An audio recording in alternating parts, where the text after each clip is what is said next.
right off the bat. Well, this is one thing the Colts got to stay away from, Terry.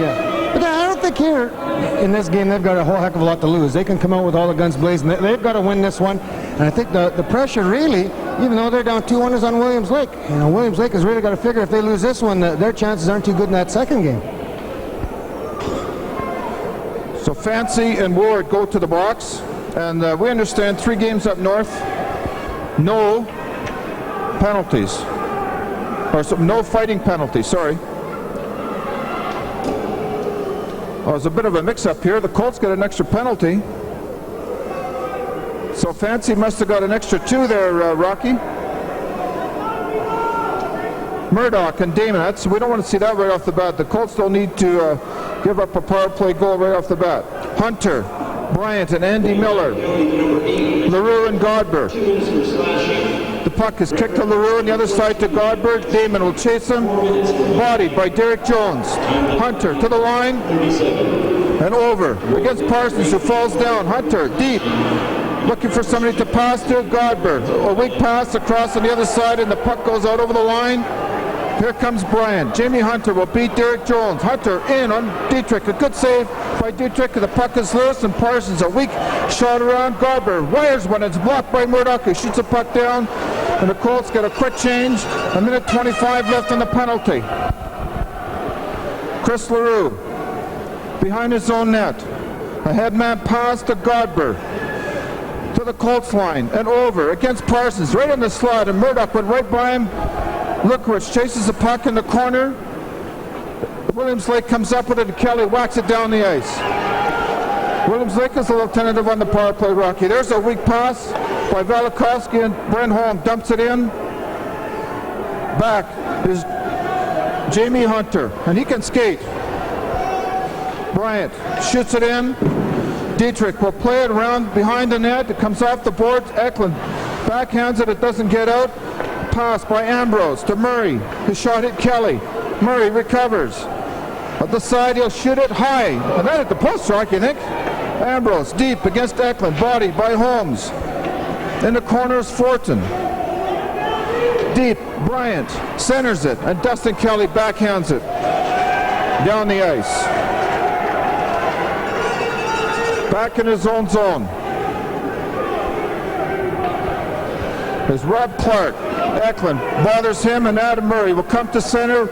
8 seconds left on the penalty. Kelly checks Murray, and there's a bit of a mix-up there. The puck comes to Pat Spurl. He shoots. Here's Kelly in a breakaway, and it's offside. Well, that was close. Well, a heads-up play by everybody involved, Terry, but Pat Spurl had the puck, and he was going to take a step.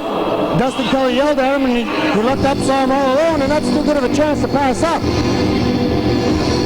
The linesman was right on top of the call. Made the call right away, but Kelly knew he was offside too, and I think Pat realized after he made the pass that that half a step would have sent him in all alone. Armstrong against Malcolmson, as Williams Lake is going to go with 4 lines to start with. Spurl, a high pass. Bazan can't track it down. Godber headmans it. Dave Bernard puts the puck right into Forsner's stick. Forsner gets by Spurl. Can't get by Bernard. Spurl gives the puck away to Malcolmson. Deep is Daniel Jean. Malcolmson comes on the other side. Chris LaRue shoots. A good save by Dietrich. The puck is in slot. Shot by Forsner. Wide. Godber shoots it. Dietrich stops it. Armstrong against Daniel Jean, and Dave Bernard will chase the puck in the corner and flip it out to center. The Colts are hemmed in, Rocky. Godber, checked by Armstrong. Here's Forsner. He'll go against Spurl and around him. Forsner shoots it high and wide, and it's out, and that's offside. Well, Forsner's had about 4 shots already, Rocky. That's right. He looks like he's going to try and be the man here for Williams Lake, Terry. But Colts' problem there was all their forwards backed right in. Once one of their defensemen got beat, then everybody gets pulled in. Garrett Bazan in way too deep, Terry. He's got to stay out in that point, man. They just kept throwing him back across to Adam Murray, and he'd have the shot, and Forsner would pick up the rebound. They got to match. Colin and Luke got to match lines physically with him. Derek Jones, Brent Holm, as Hunter, Bryant, and Miller are out there, dumped into the corner, chasing it. is Bryant, bodied by Minnis. Murray shoots a puck around in the corner. Home keeps it in. Damon picks it up. Looking for Minnis in front. Shoots. Scores! There's the big goal for the Colts. Rocky, a good pass from Ryan Damon and a quick wrist shot by Mike Minnis.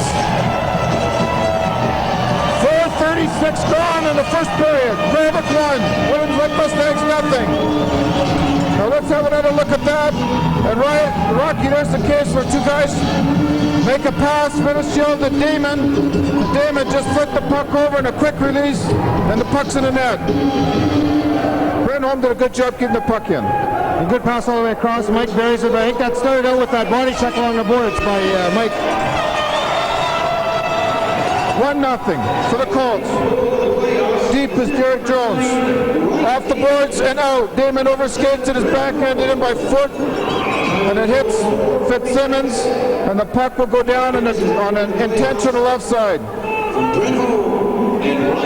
Yeah, we didn't really see it there, Terry, but at the start of the play, Mike Minnis come across and was forechecking on the winger there. I couldn't quite see who it was. It might have been 19.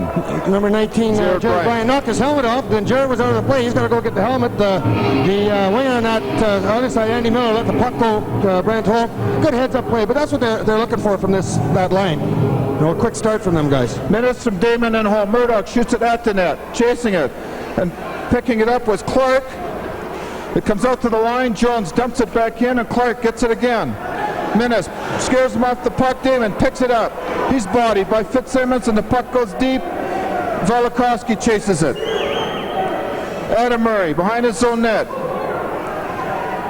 Lots of time to come out. Gets to the blue line as the Colts collapse. It's flipped deep, and that'll be icing. Dietrich touches it. Back is Derek Jones. He just fires it around on the boards, and Murdoch picks it up. And there'll be a face-off as the whistle goes, and Fitzsimmons and Murdoch in the corner. And Fitzsimmons is a big kid, Rocky. That's right, too.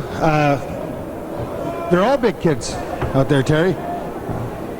Williams Lake has very few small hockey players, but Cranbrook's got a good start here. And the one thing that stood them well against Trail, and I think throughout the whole series, Trail had a big team too, but they didn't back away from the physical stuff. They never retaliated on the chopping and hacking that Trail was laying on them. And they did themselves carry the physical game to Trail when they were in this arena. We see it here again. Mike Minnis threw a good body check at the start. And I forget who else, sorry, one of the Cranbrook Colts, I believe Darren Reeves had an excellent body check along the boards too. So as long as they don't back away and don't retaliate, take the silly penalties, then I think they'll be all right tonight. Eklund against Paul Malcolmson, deep in the Colts zone. Malcolmson wins the draw. Forster golfs it at the net. Chasing it is Lukowicz. Malcolmson can't get it up. Parsons is bodied heavily by Forsner. In the corner it goes. Eklund can't get it out. Godber dumps it back in. Reeves, the headman pass to Kelly. It's tipped by LaRue, and Kelly will just shoot it in deep. And Rocky, the Williams Lake Mustangs, they'll take the man out too. They'll finish every check. Kelly, good work on the boards. He's run by Corey Dubray. And Steve Parsons checks Greg Godber. Deep is Len Forsner. Forsner in his own zone. Bodied by Eklund. Parsons flips it in. The Colts are starting to get on the Williams Lake. Dubray is winning. The Mustangs are a little confused. Eklund chases the puck. It comes to Kelly. He slaps it. But Rocky, the Colts are staying out way too long on the shifts. It's going to hurt him. Fitzsimmons or Malcolmson over the line. Gets away from Lukowicz. Eklund, good back, checking in. He'll try to get a whistle. Deep in the Colts zone. Lukowicz picks it up. High into the crowd. Yeah, you're right, Terry. That line was forechecking very well, but they stayed out a little bit too long, and then Nels had to come back and try and get a whistle in the corner and couldn't quite tie the puck up. There's a time and a place to try and run the other team out of the rink. And as long as you're matching up physically with them, there's no point to stay out there too long. And the only time you get caught is trying to get back into the play. Hunter, Bryant, and Andy Miller against Armstrong, Bazan, and Sims. Murray shoots it right on. Dietrich stops it. And Rocky, the Mustangs, are about 9 for 10 on the faceoffs. Well, they're really winning the faceoffs well, and not only that, but they're doing the job afterwards too, Terry. That's right. Normally, if Chad loses the faceoff or any of the other Cranbrook players lost the faceoff, and we saw this against Trail, they were able to get out to the point and block that shot, or at least change the shot.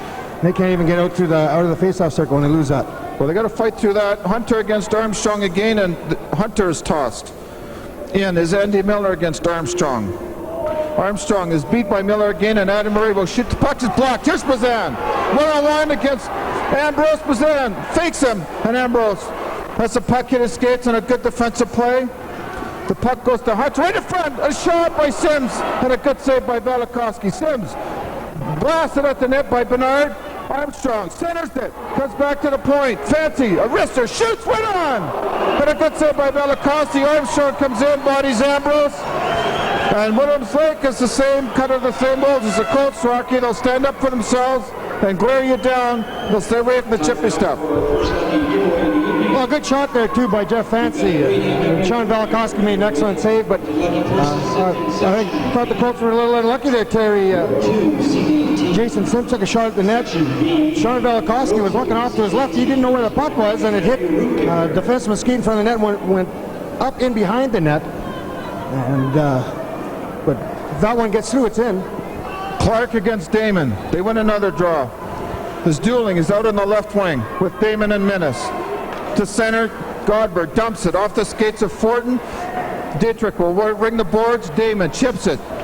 Batted out of the air by Fancy. Danielle, Jean, and Fortin are on the doorstep, and Fancy comes in and lets them know that they don't belong there. Well, this is good to see once again. When I believe it was number 10, Shane Fortin skated by the net and give Sean a little shot, but Jeff Fancy, Mike Minnis, Dave Bernard, everybody had something to say to Fortin and Daniel Jean when they come Godber shoots and it's wide. Minnis with the puck, gets away from one check, the pass, dueling to center, dumps it in, over the line, and Bernard lost it in his skates. It comes back, and Fancy's last man, and a good play, and there's a penalty. Dave Bernard's going to get a slashing penalty, and the Colts now have had 2 penalties, Rocky. This is a little uncharacteristic of them.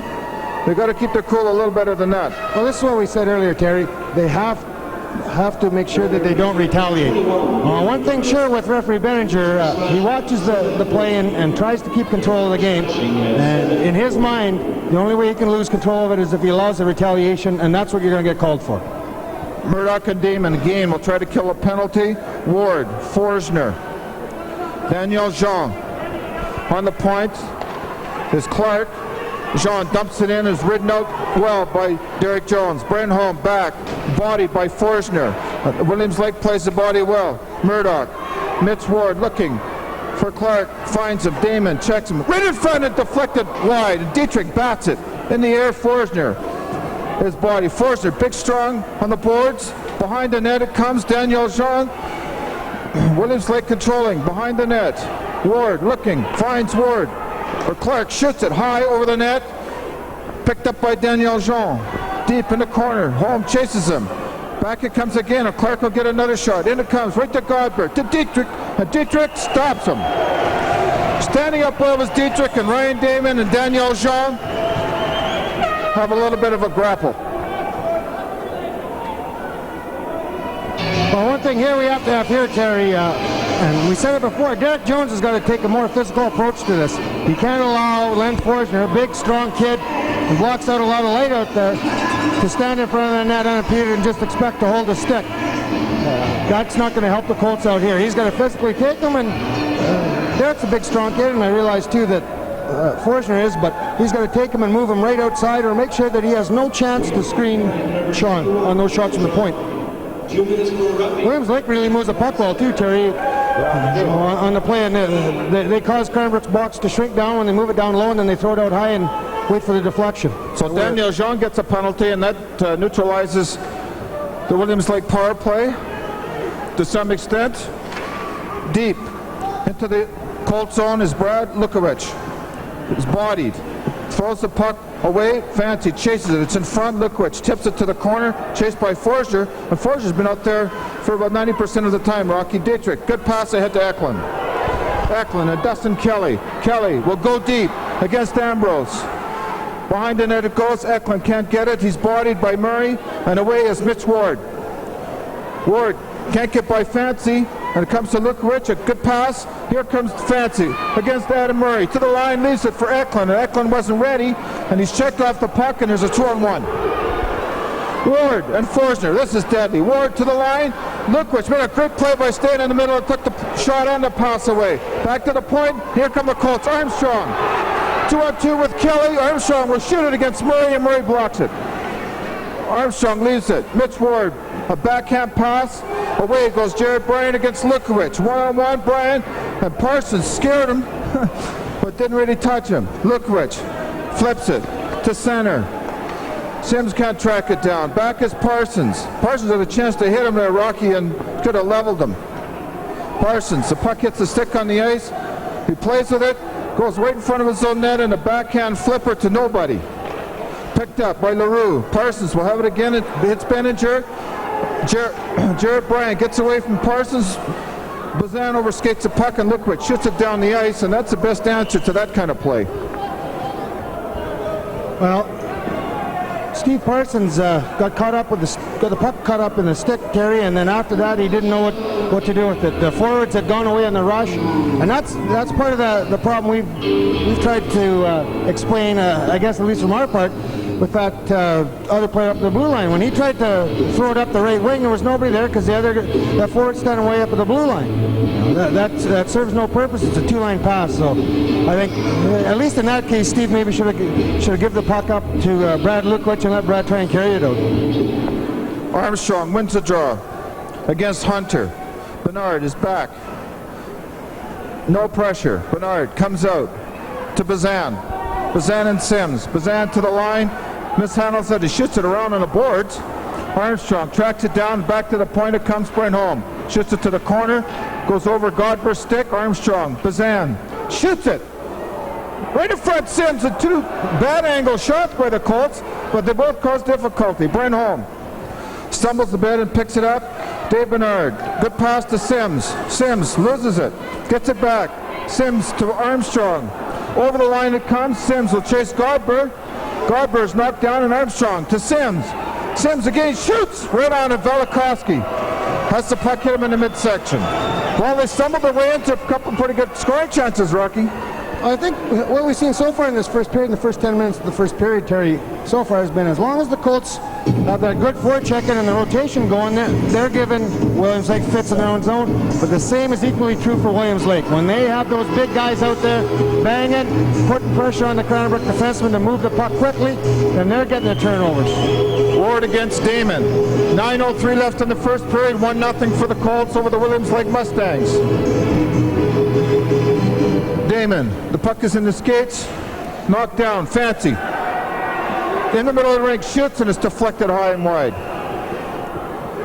Colts did a good job there in the face-off, took a few players out, and Fancy just couldn't quite get the handle on the puck. Yeah, a bit of a bouncing puck there. Terry Jeff did the right thing. He tried to move to the center of the ice to get a good shot away, and by the time he had the puck corralled and a nail through the middle of it, so he laid down on the ice. There was a forward there to deflect it.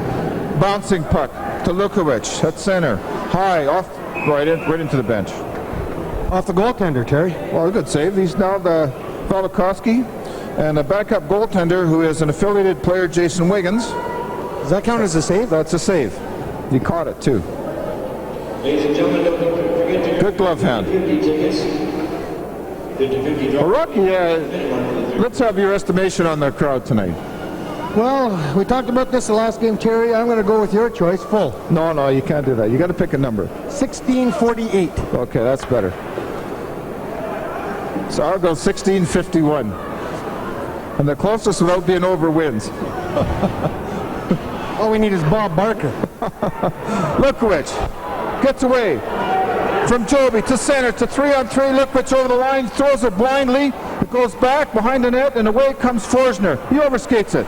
Bodied by Murdoch. Mitch Ward has it. And the boys have got a bit of the jitters. Minnis knocks the puck down to the high stick in his own zone, and that'll be a face-off.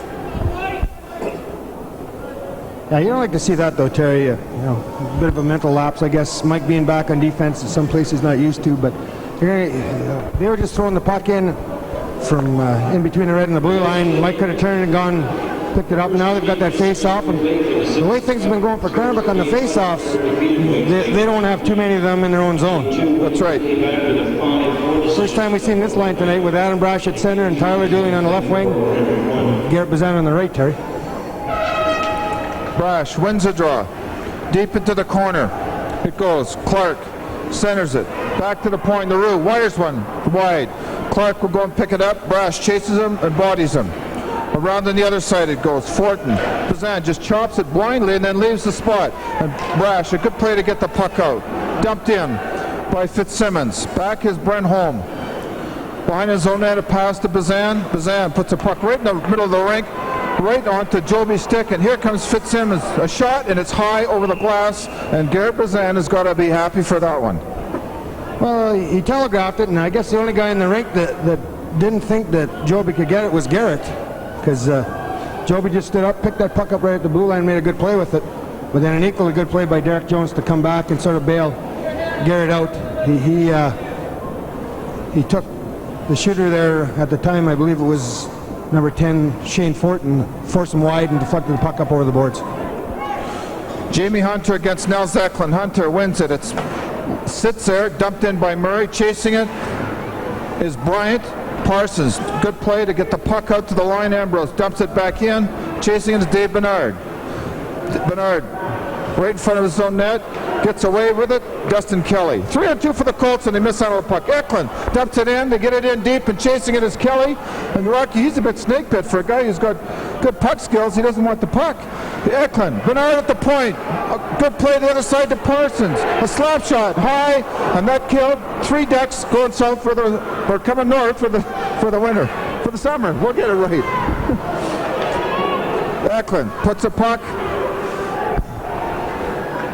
Here we go again. Deep is Williams Lake, the Mustangs. Bernard in his own zone. Picks a puck up off the boards. Kelly can't get it. It comes to center. LaRue on the other side to Godber. Puts the puck right on Kelly's stick, and there's an offside and a penalty. And Darren Reeves will get a penalty, and the Colt, that's a third Colts penalty to 1 for Williams Lake, Rocky.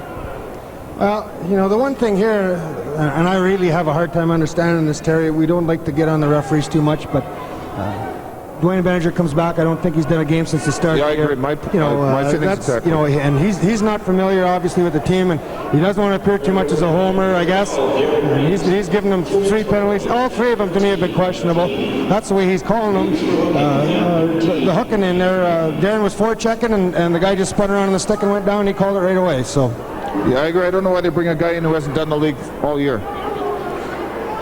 Armstrong gets away with a backhand pass to come to the line and over. Armstrong drops it. Daniel Jean picks it up. And here's the raccoon with the mask to center. And over the line against Lukowicz. It comes to Ward. Ward checked by Bazan, and Bazan's going to get away, and he can't quite beat Murray. Murray gets him off the puck, but falls down, and Armstrong will dump it in, and Clark chases him, and Armstrong gets it back. Armstrong to Bazan. Last man, he flips it down to Murray. Murray, right, and Armstrong just about picked that one off. Forsner, a fake, he gets around Lukowicz, and Lukowicz tips the puck away from him. The Colts get right in the slot, it's Clark, shoots, a great save by Dietrich. And Daniel Jean is hacked by Fancy. Will Clark against Bazan.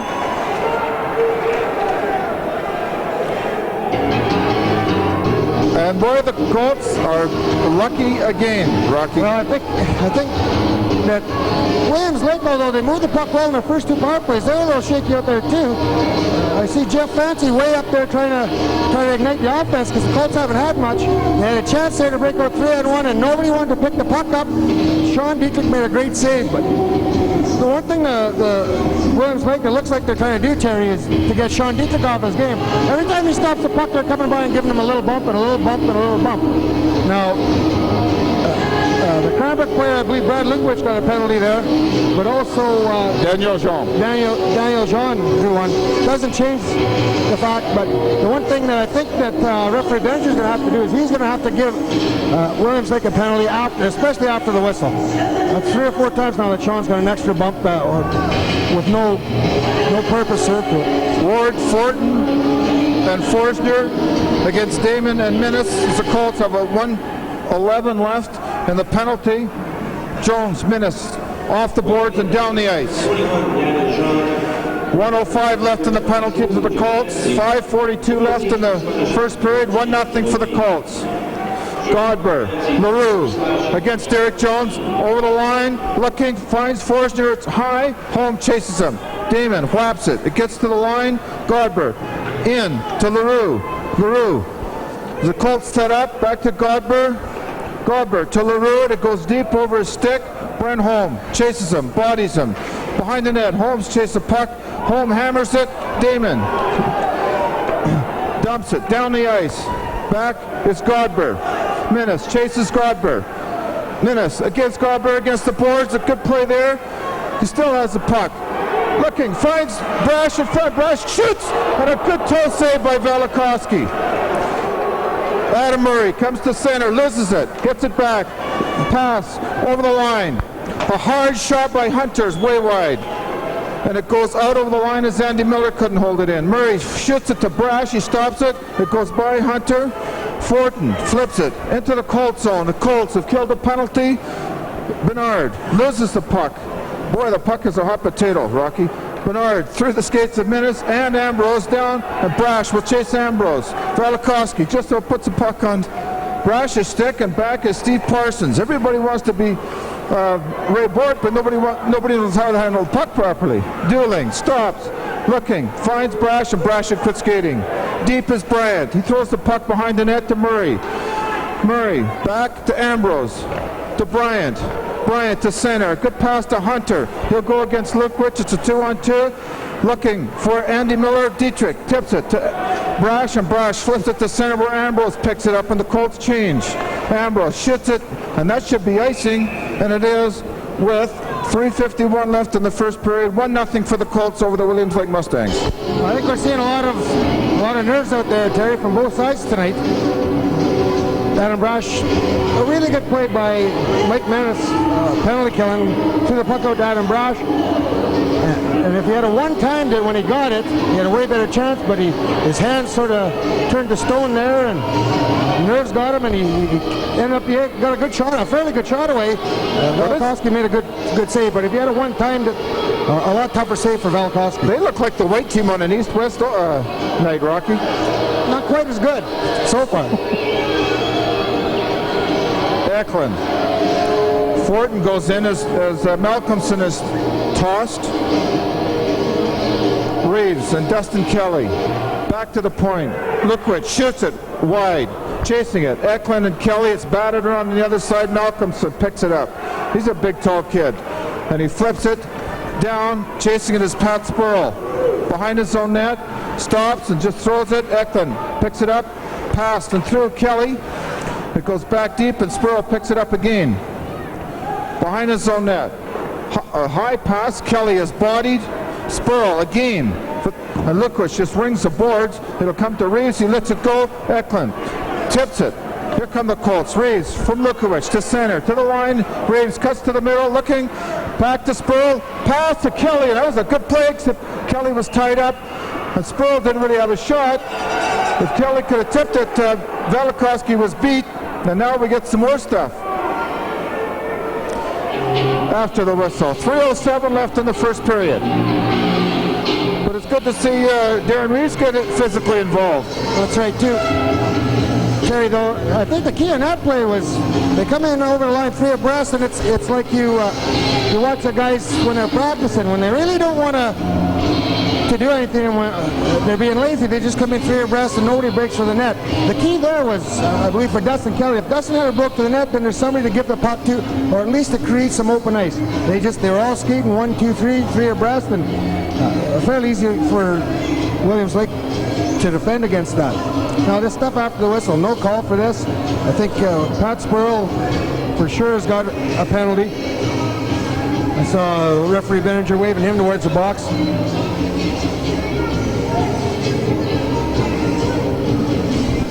Looks like Spurl.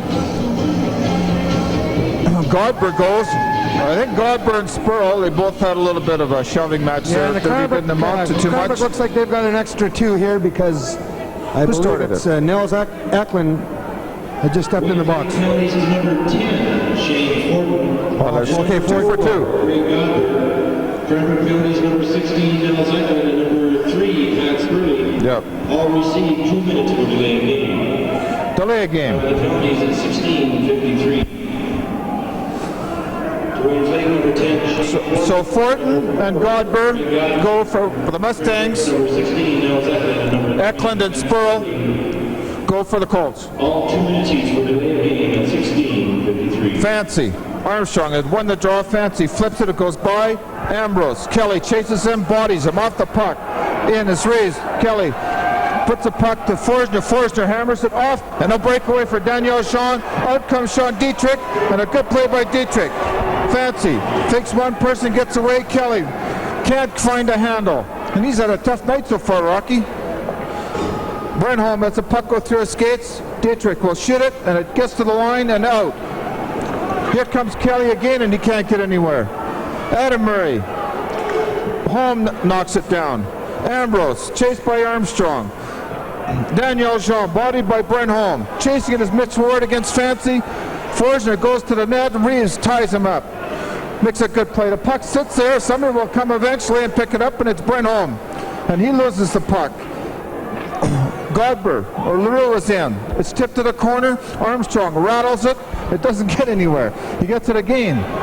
Armstrong to center. Backhand pass for Reeves. Reeves flips it. And the Colts change. In is Chris LaRue. He mishandles it, but he comes to the blue line, bodied by Minnis. The pass over the other side to Clark. He shoots it down. Parsons leaves it. Chasing it. Here comes Forsner. Murdoch has it. Parsons off the glass and down the ice. No icing. Chasing it is Adam Murray. Bodied by Damon. Clark chased by Murdoch. And Murdoch doing a good job against Clark. Minnis in the slot. Shoots. It's blocked. Bernard will flip it to the corner. Behind the net, Damon. Can't quite get it. Murray knocks it down. Andy Murray bodied by Minnis. Minnis picks it up. He's bodied. And he's going to get a penalty. And now, who gets the penalty here, Rocky? You can't see it because of the bubble. Yeah. No, and Adam Murray chases Damon after the whistle. You know, this is not the way that the Colts expected to come out here now. If you can't body check guys, Terry, then it's an awful tough game to play. If you can't forecheck guys, it's a tougher game to play. You know, and once again, we've talked about the consistency of refereeing, and I think right now that they're getting an awful poor job right now in what the consistency is. You don't care what he's going to call as long as he calls it both ways, and he's not doing that right now. He's taking the game away from the players, Rocky, especially the Colts at this point. Well, the Colts haven't had a power play except an odd man situation. Lukowicz fans on it. Bazan backhands it. Another flimsy backhand. Murray back, chased by Armstrong. Rob Clark, a long pass, hits Jarrett Bryant. Over the line, Bazan will chase him. Armstrong can't get it. Clark wide open, shoots it. A good save by Lukowicz as he came across and knocked it down. Bazan will chase Murray.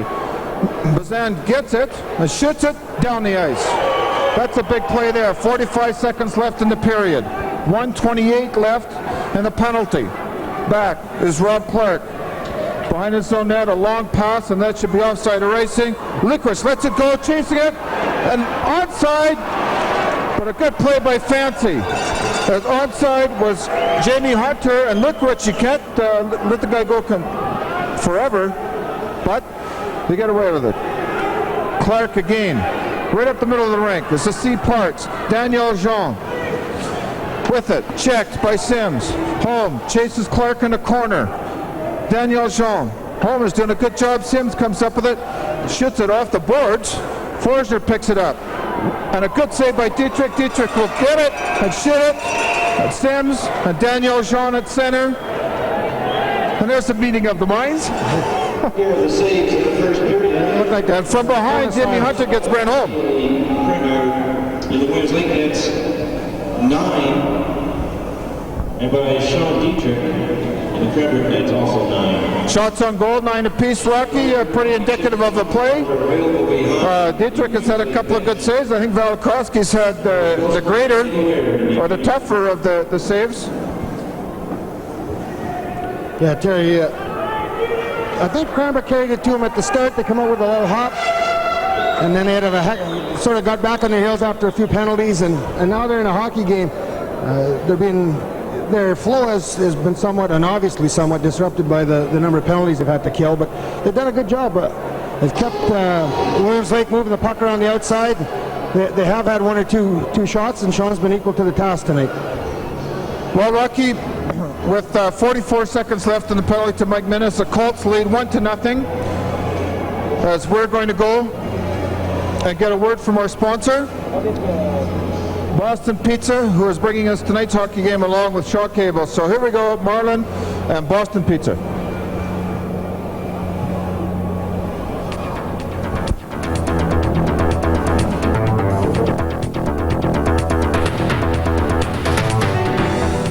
Would like to thank Boston Pizza for their support of this production.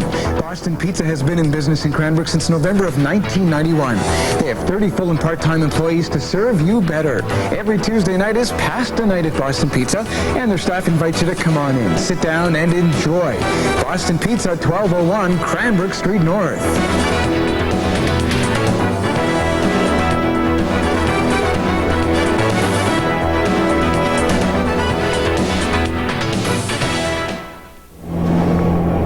Rocky, this Williams Lake has got to be fairly happy being down 1-0, and the Colts got to be happy that their pregame, they've had a lot of jitters in the first period, but they kind of got away with some scary plays, but they come out at 1-0, and I think the Colts now can maybe relax a little bit for the next 2 periods. So let's have our first period summary, Rocky, from the Boston Pizza. From Boston Pizza, well, we only goal of the period scored by number 20, Mike Minnis, an assist to number 9, Ryan Damon, number 7, Brent Holm, at 4:46 of the first. Good forechecking by the Colts, a turnover along the boards. Brent managed to keep it in. Ryan got the puck, spotted Mike open on the right side, threw it across, and Mike had a good high hard shot that eluded Sean Valakowski. Cranbrook in that period had 8 penalties to 6 for the Williams Lake Mustangs, but all of Williams Lake were coincidental with the Cranbrook, and the one odd man situation that I mentioned for Cranbrook was, I believe it was number 21, Daniel Jean took a penalty on a power play, and that gave the Colts about a 30-second power play there, which they mishandled the puck about a half a dozen times, and finally sorry, I was going to say Bernie Lukwich. Bernie probably had enough of it too. But Brad Lukwich had enough of it and iced the puck. You know, we mentioned this, or at least I mentioned it before. The referee in here, the Colts don't know what to expect, I think. And now they found themselves trying to kill off 3 or 4 penalties. And hopefully after this first period, they'll know exactly what the referee is going to call. And we can get a little bit of flow to this play. It's been really disjointed up to this point so far, Terry. Well, we got Mike Penner coming in, the vice president of the Colts. He's come out of his luxury box and come down to join us. So we'll let you talk to him and get some of the what went on up in Williams Lake, Rocky. Okay. Well, welcome, Mike. Thanks, Rock. Obviously, a little bit of nerves out there for everybody. I think both teams are really nervous. We talked about this at the start of the game. Williams Lake can't afford to lose this one, so they're a little nervous, and obviously, you know, it goes without saying that the Colts can't. your impression so far? Yeah, I think both teams are a little tight right now, Rock. And like you said, the pressure's on both of us. They don't want to come back tomorrow night in front of our hometown fans. And, the pressure's on us. We have to win this one. So I think the first period was, again, a week off and maybe a little bit of feeling each other out again and just getting back to the hockey that we saw in Williams Lake last week, which was pretty good. But it's a different game in this rink. A lot smaller ice surface. They have a big ice, so it's a lot like the Trail series. They're a big club, and Trail was a big club, and Trail had the home ice and a lot bigger ice surface in Trail. And I think both teams have to change their styles a little bit now that we're back home. All right, you were up in Williams Lake with the boys. Give us maybe just a quick rundown of and an overview of the three games. What happened in each game, sort of the Boston Pizza turning point, if you will, of each game, and let the viewers know just what happened. Sure. Well, the first game was a lot like this one. It started out pretty scrambly, pretty tentative. Each team was feeling each other out. No one really knew what to expect. We went down 2-0 after the first and then came back and played really well. Full marks to Sean Dietrich in that game in the first period. Played really well and kept the score close. And after that, we kind of took over and went up 4-3. We came back, and then with about 2 or 3 minutes left to go, Jason Sims scored probably one of the nicest goals of the year to put us up 5-3 and game over. Then on Friday night, we same thing happened. We fell down 2-0 and then battled back again. And this game, I thought that we really outplayed Williams Lake in the third period and in the overtime. Unfortunately, we lost in double overtime, which was a bit of a tough one to swallow, in that we did play so well. I think we hit 3 goalposts, and Carl Baker for them played just unreal, and that was a game where Carl hurt his knee, and he's not playing now. He's got a badly pulled ligament in his knee, so that's what happened there, and that was a tough one to lose. The third game, same thing again. We fell down in the first period. We were down 3-0 after the first, and the boys really couldn't get it going to come back. We took the play to them again, but we couldn't get that second goal. I think if we would have been able to get that second goal, we would have been a different ball game, but that's how it ended, and it was a pretty successful trip for us. We're happy to get one up there anyways, and coming back 2-1 is a lot better than coming back down 2-0, although we could have come back 2-0 for us. So overall it was a good trip. We came home healthy, which is a big plus, which hasn't been happening all year. Usually we've been coming out of a game or two with an injury, it seems like, but this is the longest stretch, touch wood, where we've been healthy. So basically that's about it. Yeah, we were going to mention that. I guess with Carl Baker going down, a bit of bad luck obviously for Williams Lake, but you guys have been through that and you managed to get to the finals, and so as you said, a bit of good luck. So I'd like to thank you for coming up. We appreciate that, Mike, and good luck for tonight, and hopefully we'll see you here tomorrow. Great. We'll get you back up. Yeah, thanks, Rob. Okay, Rocky, before we go back to the second period, let's have another little visit with Marlon and let him tell us how good his food is.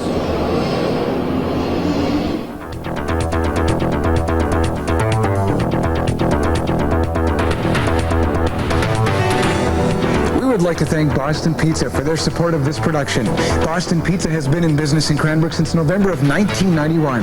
They have 30 full and part-time employees to serve you better. Every Tuesday night is pasta night at Boston Pizza, and their staff invites you to come on in, sit down, and enjoy. Boston Pizza, 1201 Cranbrook Street North.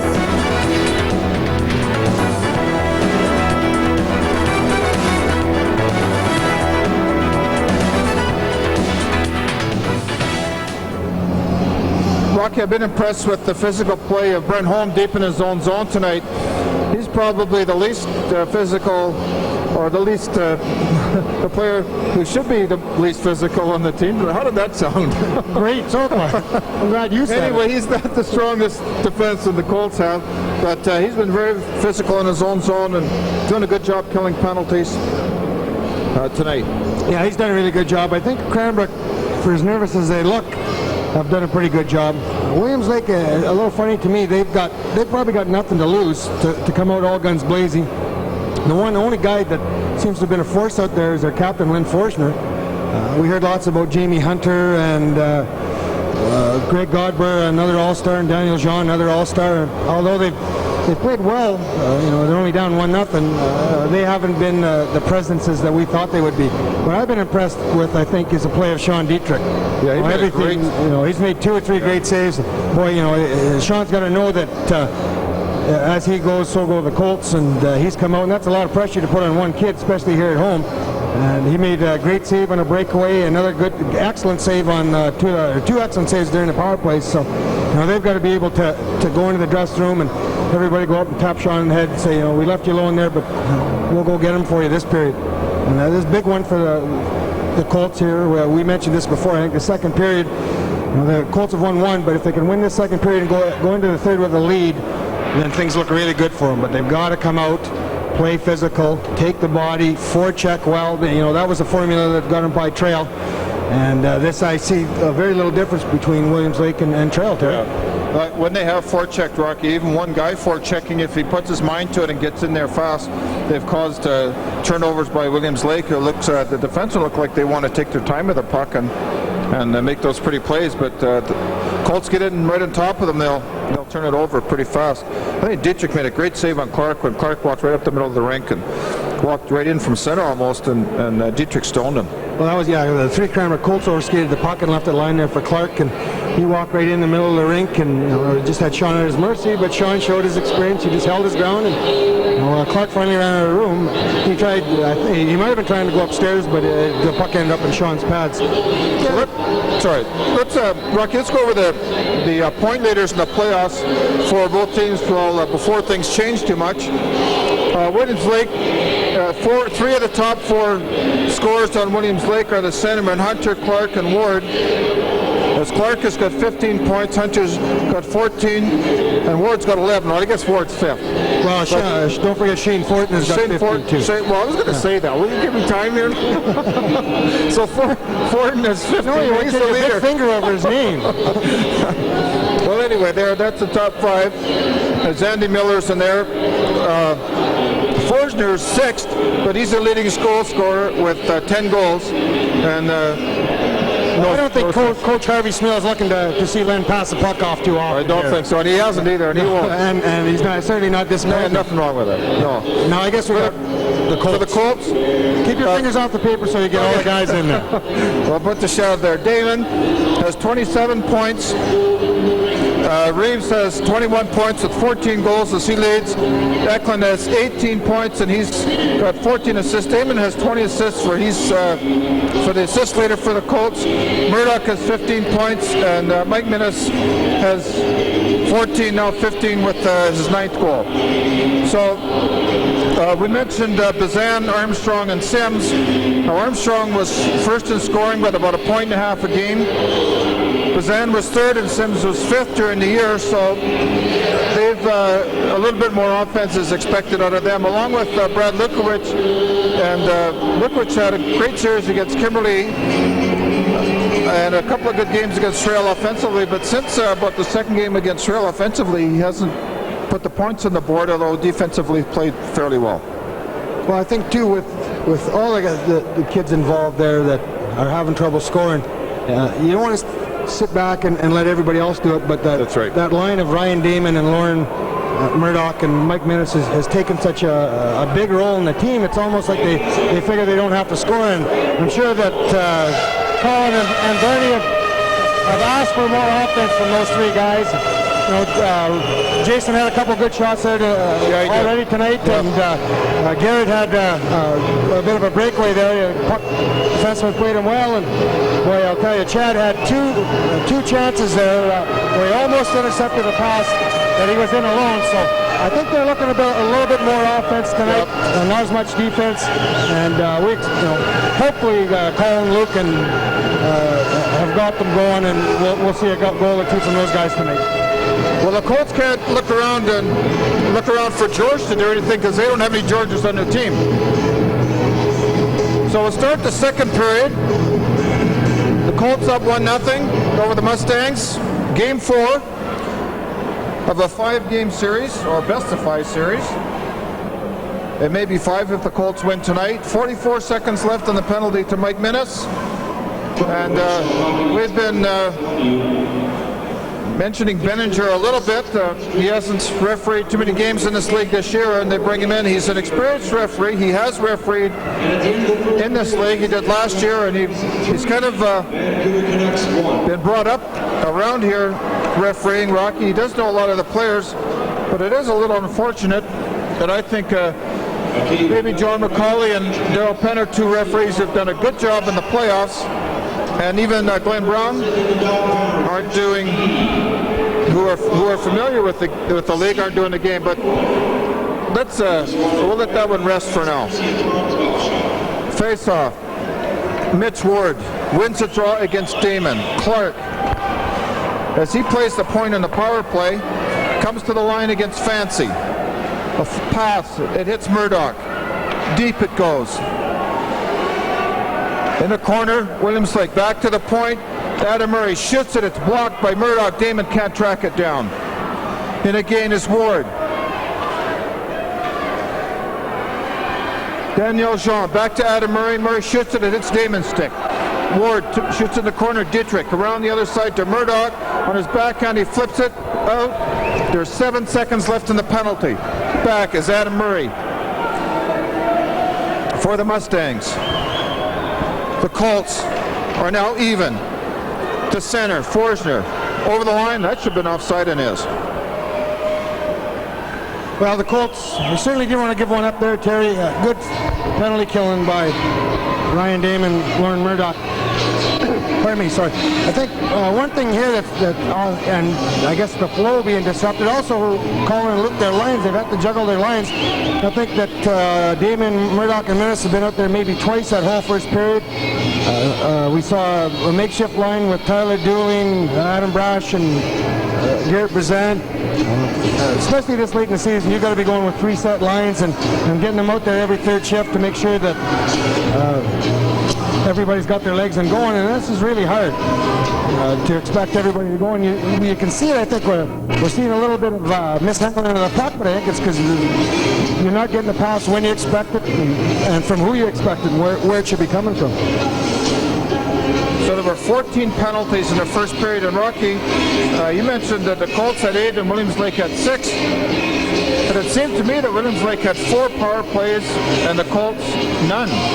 Yeah, the Colts had just that half a power play there that when Daniel Jean took the penalty. But that was the power play. That evened thing up. Did even things up. Greg LaValle is one linesman, and I'm not sure who the other one is. Except there was a power play at the end. Oh, yeah, okay. Right at the start. 3 seconds. Deep, Brenholm. Puck is bouncing again. Sims gets it out over the line. LaRue will be chased by Armstrong. And a good play by Brenholm. And now there's a penalty, and this is a poor call. That's a horrible call by Dwayne Benninger on Brenholm. Let's get another look at that. Let's get another look at that if we can, Mike, and let's see if our opinion is worth anything. Yeah, well, once again, Terry, these kids don't know what to expect now. At least from our view, from where we saw it, it looked like a body check. Now, if you're not allowed to body check in this game, then here we are. We'll see right here. The puck goes in over. Oh yeah, okay. Okay, he had his hand up in his face, definitely. Yeah. So you were wrong, and Dwayne, referee Benninger was right. Murray, check by Armstrong as the puck goes down. The Colts have another penalty. They're up 1-0. Clark. Fitzsimmons, a long pass. Fancy will pick it up and shoot it. Off the skate of Fitzsimmons. Armstrong to the line and over. Gets by Clark, and 2 Williams Lake players go down. Armstrong didn't see Bazan in front. It was all alone and back to the point. Lukovich goes deep, and he's trapped. He centers it. Right, Armstrong shoots, and it hits Clark. Armstrong against Clark. Bazan goes against Fitzsimmons. And Clark comes up with it. Deep in his own zone. Clark, Fitzsimmons. Armstrong checks him. Bazan stops the puck, kicks it, backhands it down the ice. Right on Velikovsky, and it just about went in the net. And it's a good thing Rocky was behind the goal line. That would have been in. Clark again. Ward on the other side it comes. Adam Murray shoots it. Around on the boards it goes to Ward against Fancy. He centers it to Murray, chased by Kelly. Kelly will get away from him, and he can't control the puck, and Godber comes up with it. Godber in his own zone. Rocky, I like the looks of Godber. He's a good-looking player. He played really great in the All-Star game. Fancy against Godber. Good strength and shovels it across Eklund. Chases it. Fancy goes against Ward. In the corner, Bernard shoots it around on the boards. Godber keeps it in, and the puck has got to come out. Off Eklund and out. Kelly can't catch it. Bryant against Kelly. He's cut off by Godber. Eklund. Here comes Bryant over the line against Bernard. Shoots, and Dietrich makes a save. All alone, and a good save by Jeff Fancy. A slap shot by Andy Miller. 3 good chances by Williams Lake, and they're not quite sharp, Rocky. They're a little tentative themselves in the offense. Well, I think here now, they're still in this game, and you can see the instructions, I'm sure, Terry, from Coach Harvey Smeal is don't give up that one on the when we have the power play. So they want to really try and work, and you can see it, they're trying to work that puck in down low. And when the puck comes out to the point, they're real tentative. The forwards start to peel back, and the defensemen start to throw the puck around wide, and that gives Cranbrook a chance to get possession. Minnis against Ward. Godber on the other side to LaRue. 6 seconds left. LaRue shoots it. Damon stops it. That's about the 3rd shot that Damon stopped from the point. Lukwich in his own zone. Skates out. The pass. They hit the Murdoch by him. Icing is called. It'll be waved off. Velikowski stops it. Then it's icing. Now they waved it off. Called it. Okay, icing. Somebody's waved it off, and then somebody called it. So 16:45 left in the second period. The hockey game, Rocky, is going in spurts. As we mentioned, the forechecking takes over. The game is pretty intense, but both teams are really tentative. They really don't want to make a mistake. A little bit of cat and mouse here. Damon goes against Hunter. Murdoch can't track it down. Damon whaps it. Murdoch, a good play. Damon overskates it. Bryant shoots it in. Derek Jones has it. Pass up the middle to Minnis. He's stopped. Down. Jones. Minnis. Minnis can't get it away. Lukwich can't get it. Bryant picks it up and shoots it in. And it's scrambly. Good. Lukwich. Jones bodies Andy Miller. Damon can't get it. Jones on the boards to Murdoch. He can't get it. Forsner. Damon can't get it. Daniel Jean in front. Minnis backhands it to the line and out. Murray shoots it back in. Back is Lukwich in his own zone. Jean chase him. Lukwich to Minnis to Damon. Damon, a good pass. They hit to Murdoch. Here comes Murdoch. The line shoots it. It's deflected wide. Backhanded. Bazan picks up the loose puck in front. Good play to Damon. A great save by Velikowski. Parsons wraps it in. And that was knocked down. The net is off. And Rocky, the one thing I've seen from both teams is they're both at the referee after every call. Well, here, and I think Cranbrook, nobody was paying attention. The net was off the Marines, but Cranbrook had a chance to got a turnover at the blue line. Big tall Steve Parsons pulled the rebound down, threw that one back in front of the net. And everybody was screaming and yelling because they thought Cranbrook had a good chance to score, and they probably did have, because it was probably about 28 square feet then with the net off the moorings. Velikowski made a great save early in the shift. Armstrong. The puck is in the skates. Dueling. Fakes the pass back to the point. As Dueling is out there and plays to Sims. Back to the point. Brent Holm will wrist it. Right on. Deflection. Another great save by Velikowski. That puck was headed for the open 5-hole on a deflection, and Velikowski stopped it. And Rocky, he's been lucky, but he's been in the right spot. But 2 great saves. Guys playing well.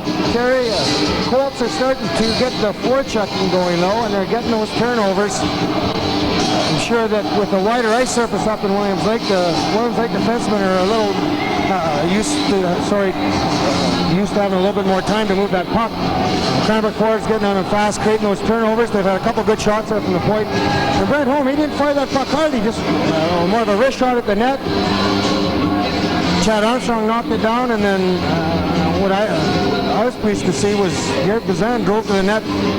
Unlucky for him, the puck hopped over his stick, but usually Garrett's standing out there 15 feet away waiting for the puck to come to him, and tonight he seems to be wanting to go after the puck.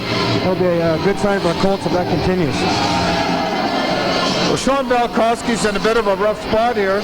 He's the backup goaltender to Carl Baker. Baker played very well against Cranbrook in the first 2 games up in Williams Lake, but he pulled knee ligaments. He's out for the year. Valkowski has stepped in, but he's been around the league all year, and he's used to those 75 shots a game in Preston, so he should be ready for 35 against the Colts with this team. Well, it wasn't 75, 55s. No, Danny Springs said don't say anything bad about Crescent. We wish them good luck. They've got a new coach and they're well on their way to icing a far more competitive team, Danny said, for next year. But I think for Sean, playing that first period, he might have been a little nervous, but then he started listening to the dog pound. That had to be just like playing in Fernie, Terry.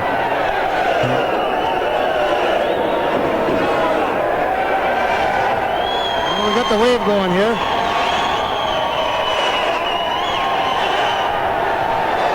And they've called a stoppage in play as maybe some of the guys from Williams Lake haven't seen the way, being so far inland.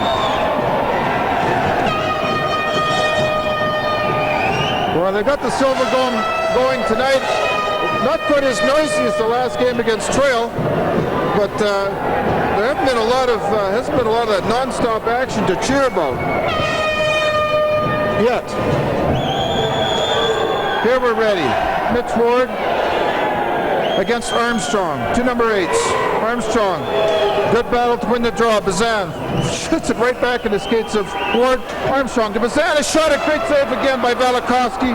And Dooling couldn't come up with the puck. Ward, a hit, it goes to Fitzsimmons to the line, around Parsons. Fitzsimmons against home, he beats him. Right in front it goes, backhander. Batted away by Bazan, a loose puck and a scramble, and Armstrong whacks it off the boards to Godber. Dooling couldn't get it out. Parsons chasing LaRue. Ward centers it. It's in his skates, and Armstrong stays right with him. Still with him. Ward still has it. Chipped by Dooling. A race, and Dooling against Godber. Godber, Dooling does a good play. Armstrong is bodied by Fortin. Dooling has it. Dooling past Parsons, who was going the wrong way, and here's a headman pass to Fortin. And back is Jeff Fancy. Rocky, the Colts again are tired, they won't get off. Fancy, one hands it to Bazan, he's bodied by Ward. Armstrong hits Clark. The puck is deep. Fancy, a hit to Eklund, he tips it, it'll be icing on the Colts. Well, good action there. Yeah, good action there, but you know, when you break up the middle like Nels Eklund did there, Terry, you're telling the defenseman that you expect the puck. He put that within 2 inches of the tape on Nels' stick, and he never picked it up, and now you're right back in your own zone. If you don't want to take the puck, Nels got to know that he's got a good chance of getting laid out when he comes up the middle like that, and I think he thought about that just after he made the turn. So he pulled that stick in and got his head looking around. Big key for him is to win the face-off here. Well, now he has to win the draw against Andy Miller. Miller wins. Forsner shoots it. The roller at the net. Dietrich stops it. Miller against Fancy. Miller's a thorn. Centered in the slot. Kelly. 3 Colts to center against 3 Mustangs. Kelly dumps it in. It comes in front, and Valakowski will have to hold it. Forsner did a good job on Dustin Kelly. And I'd like to see Kelly get a little bit nasty, Rocky. He plays a little better when he's doesn't like guys around him too much. Well, this whole line, their best game was in the blowout that we had here in Cranbrook, the 10-3 game, whatever it was, Terry. I don't remember the score's 9-3 actually.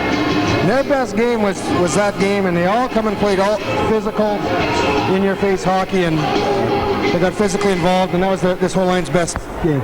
Fancy shoots it, it's deflected, but a lot of deflections tonight. Bryant, deep, Eklund can't catch him. Stays with him. Back to the point. Fancy knocks it down. The puck gets away from him, and he gets it back against Murray. Fancy, bodied. He still has the puck. Good play by Fancy. Gets away from Murray. Fancy sends it and does. Kelly couldn't come up. Right in front. Eklund right on.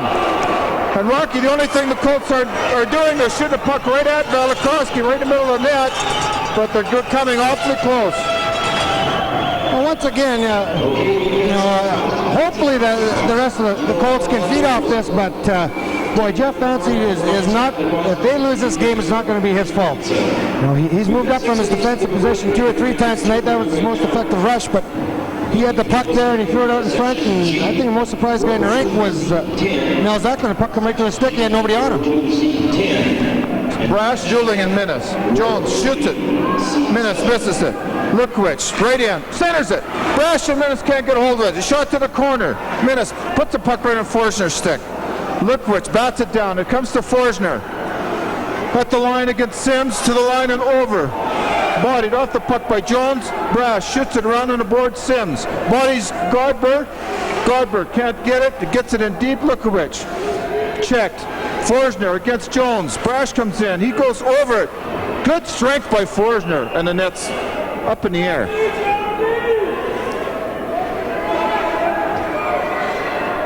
So the makeshift line here of Sims, Brash, and Minnis. Well, you can see the one thing here is that Len Forsner, a really strong hockey player, and they're having a tough time matching up with him. But Adam Brash didn't come back. When he finally came back, he still didn't take the puck, and the front of the net was left open. Forsner, you can see why he's got 10 goals and no assists. He had one of his line mates right there. All he had to do was throw it out in front, and the guy had shot at his mercy, and he tried to stuff it in.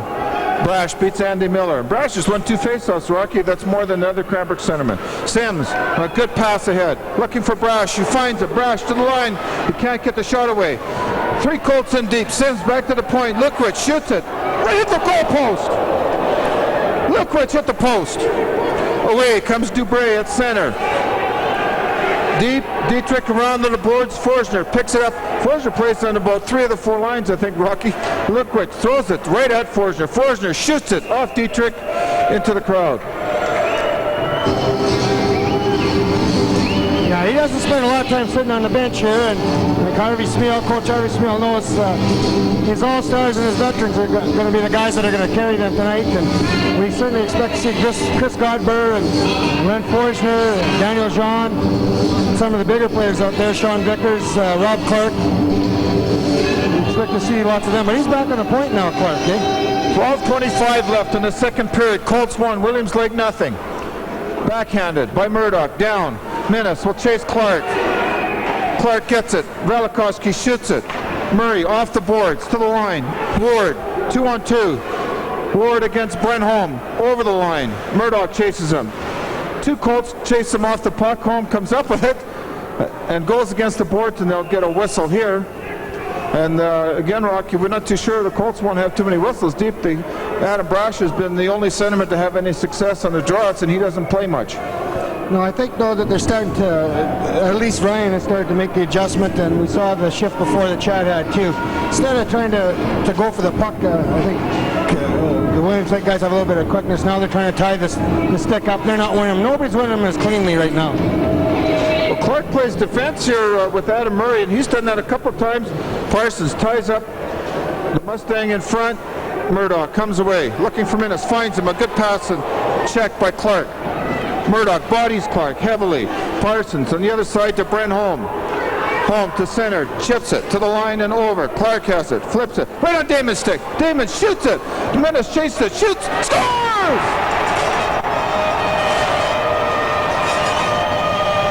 Shoot the puck, Rocky. And there's the 5-hole. The Colts have had about 3 shots at it for the 5-hole. None of them go in, and finally they get one. Well, a fair play by Damon. Well, once again, I think that forecheck pressure, Williams Lake not used to having so little time here. We'll see it. Brent jumps out of the way, throws it in deep. Clark, see? He just tried to throw it up. Clark tried to throw it up the middle, shot off the boards, and right through him.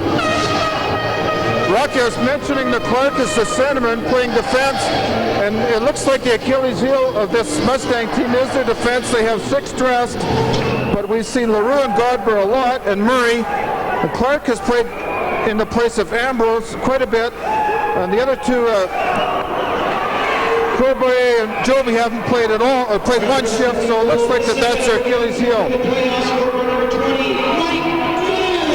But there he was. He shoots the puck. Eventually it'll go in.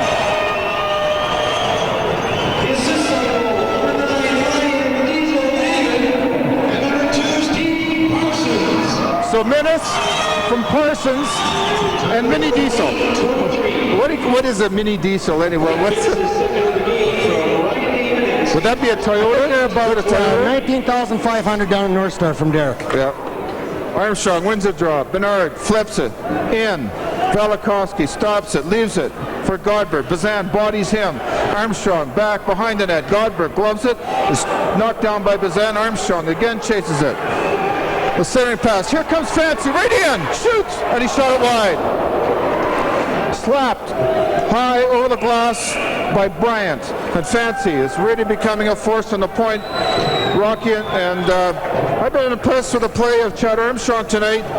He has been on top of the play a lot more than he has in the last few games against Trail especially.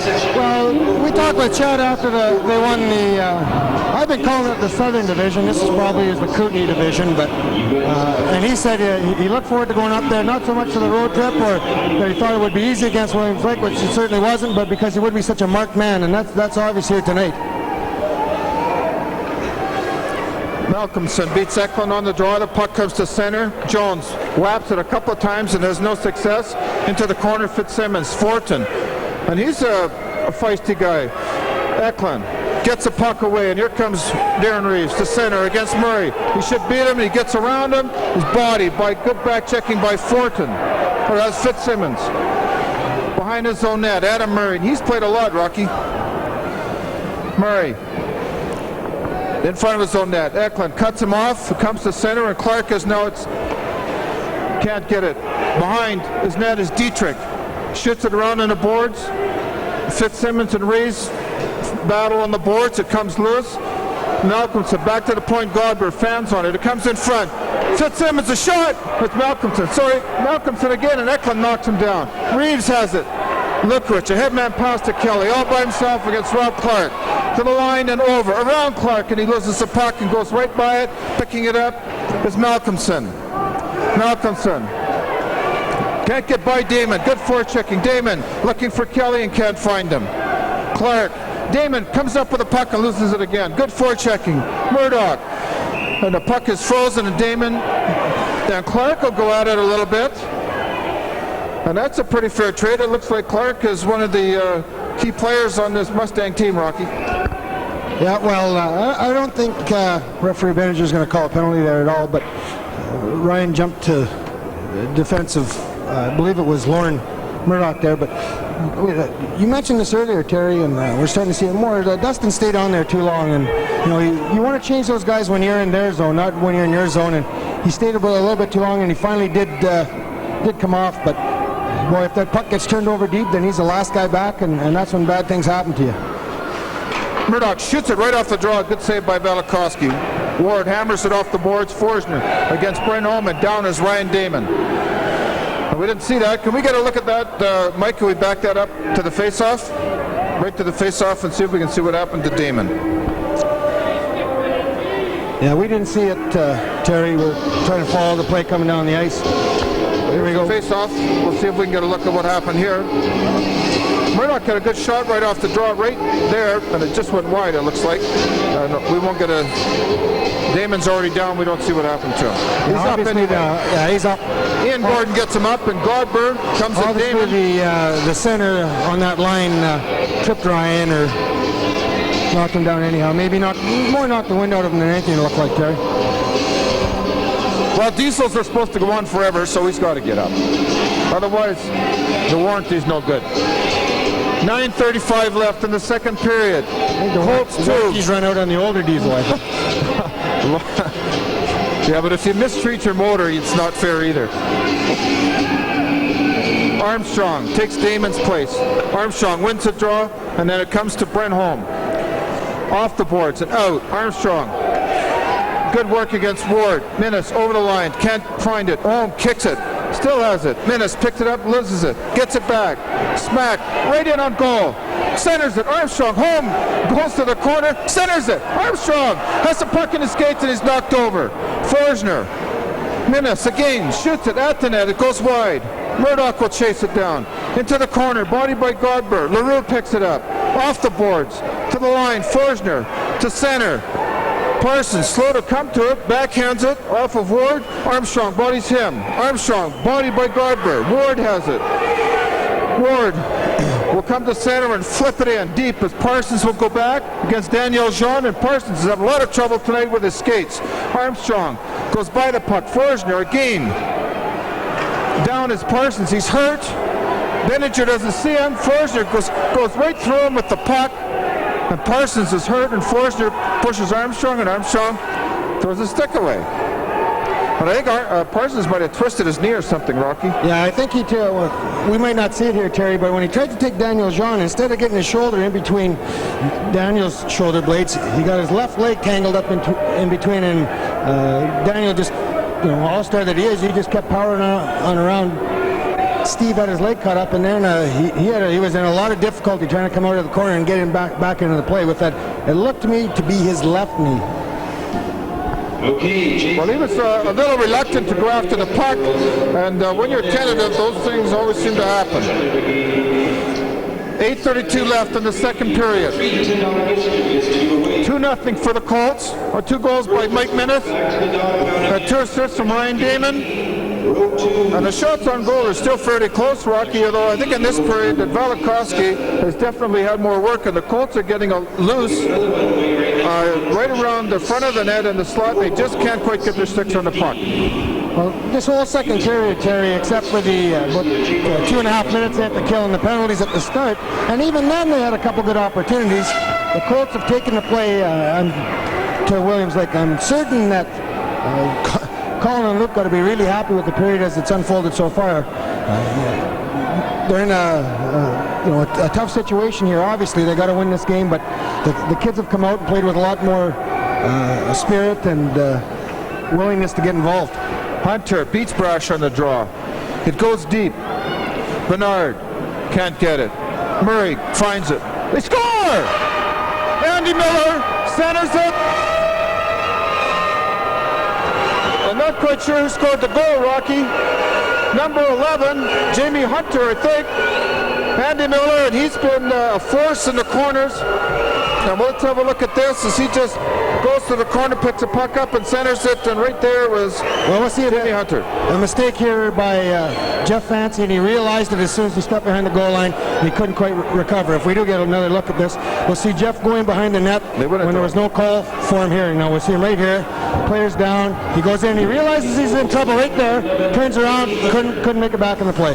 This on the goal, number 19, Jared Brash shoots a puck to the corner. Kelly against Murray. Clark has lost his helmet for the second time. Miller shoots it. Sims comes up with it. Sims, body. Sims still has it. Back to the point. Lukwich to Sims.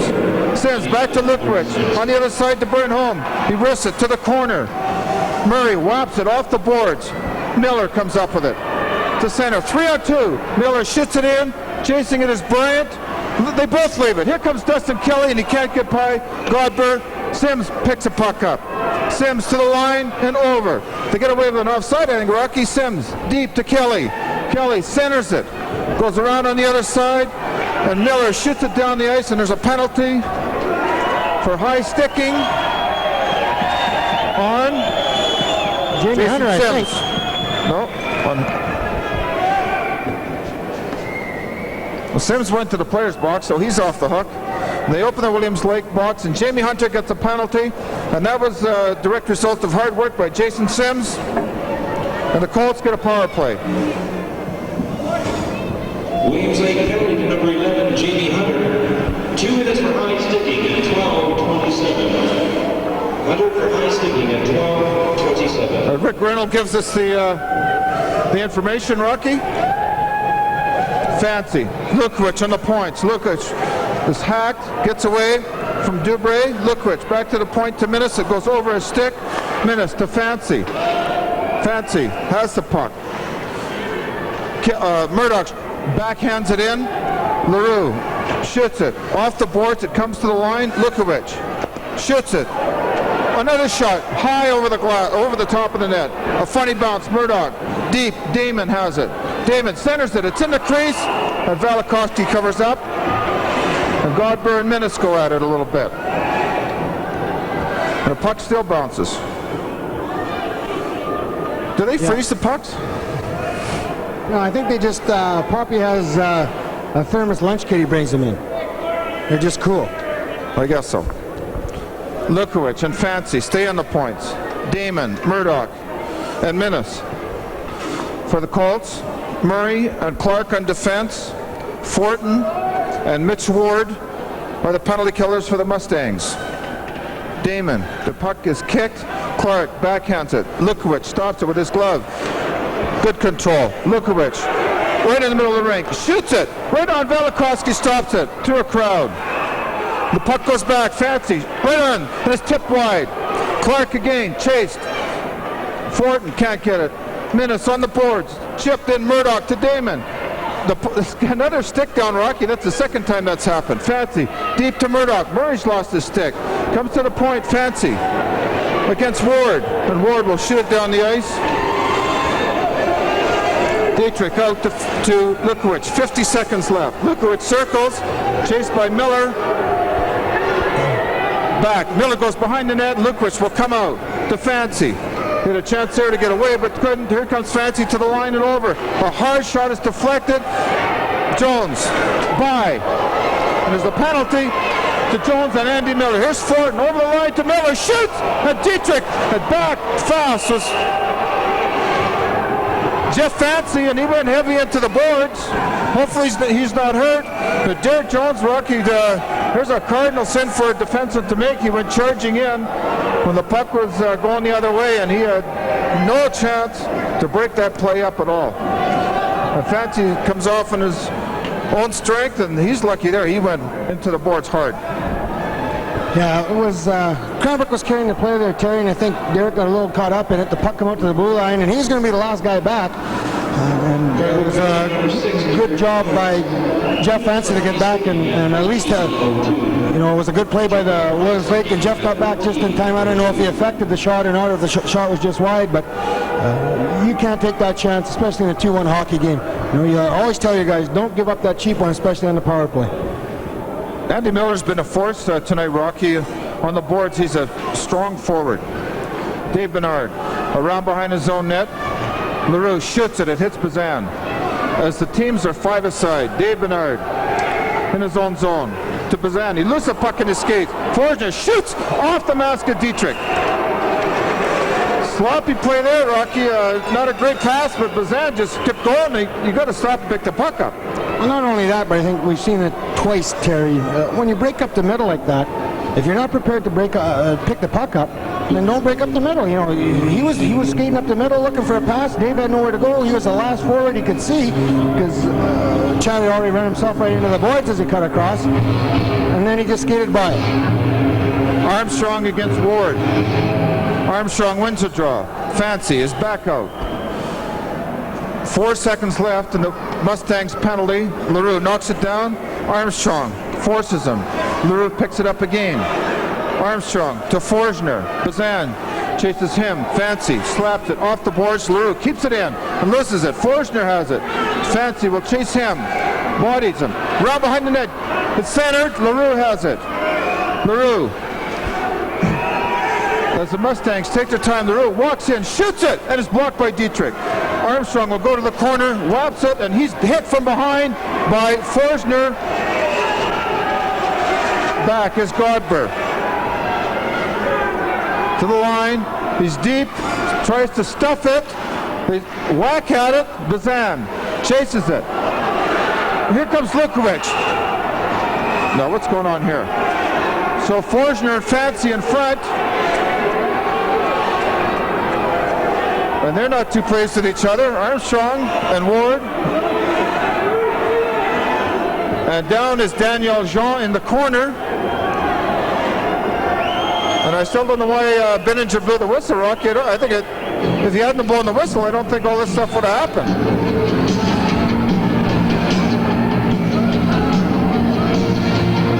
We can see that's in a corner that's tough for us to get a look at, Terry. It looks like there's going to be a couple penalties here anyhow. Looked like a high stick and a roughing call here.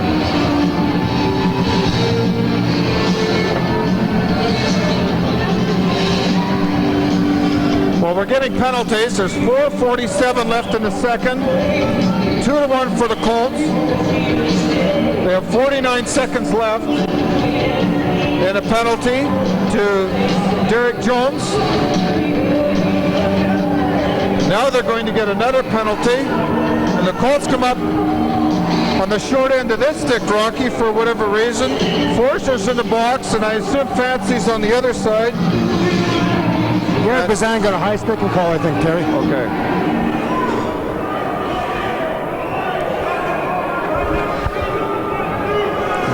Bazan is in there, but Rocky, manager did not have his arm up for a penalty when he blew the whistle. So we assume that Bazan got the penalty after the whistle went. So, 5-on-3 for the Mustangs against the Colts. A big test here.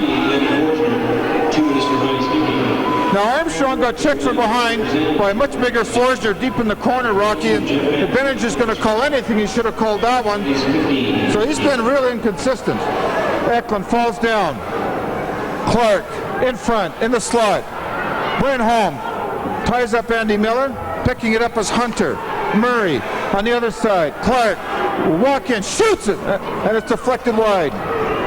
Lukowicz, bodies Miller. Ward into the slot. Back to the point. Murray on the other side to Clark. Clark with 19 seconds left in the first penalty. Clark chased by Lukowicz. Deep it comes. There's trouble. Finding on the puck was Andy Miller. And Dietrich was down and out. And Eklund will come to center and kill some time. 5 seconds and Eklund backhands the puck at Valikowski. A good job there to kill a few seconds, and they need it. Rob Clark to center. The Colts now have 4 skaters. Deep. Bernard chases him. The puck comes to Parsons. Dustin Kelly shoots it down the ice.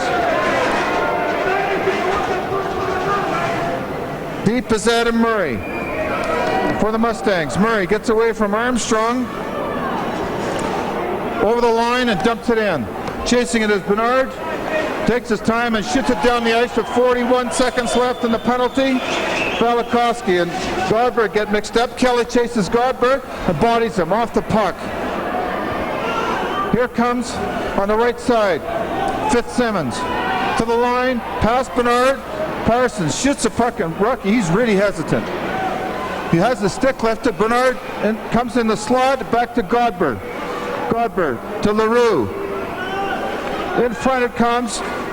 Armstrong is bodied off the puck. LaRue gets it, and Kelly can't quite pick it up. It's dumped from over center by Godberg deep. Dietrich will leave it for Bernard. Bernard shoots it off the boards, but not hard enough. Kelly bodies Malcolmson. On the other side it comes to Murray. He shoots it wide and just tipped by Fortin. In front, a bouncing puck. And the Colts are having a lot of difficulty. Headman pass to Kelly. He's gone away. Kelly being hooked by Malcolmson over the line. And Kelly is knocked down. There's going to be a penalty. And Kelly is scratched from behind by Adam Murray with a stick. Good work by Dustin Kelly, Rocky.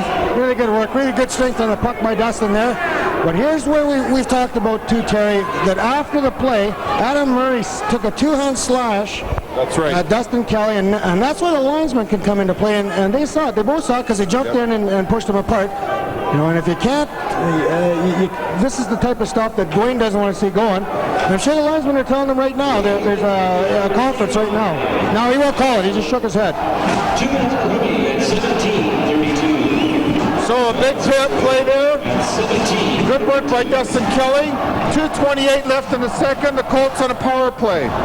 Mike Minnis in the face-off circle against Mitch Ward. Lukowicz and Fancy at the points. Minnis wins a draw. Damon kicks it. Lukowicz to Damon. He has difficulty. Ward comes up with it and shoots it down the ice. And there were 2 Mustangs and 1 Colt there, Rocky, and especially in a power play, you got to outnumber the players. Dietrich shoots it around Debray, dumps it to the corner. Minnis has it.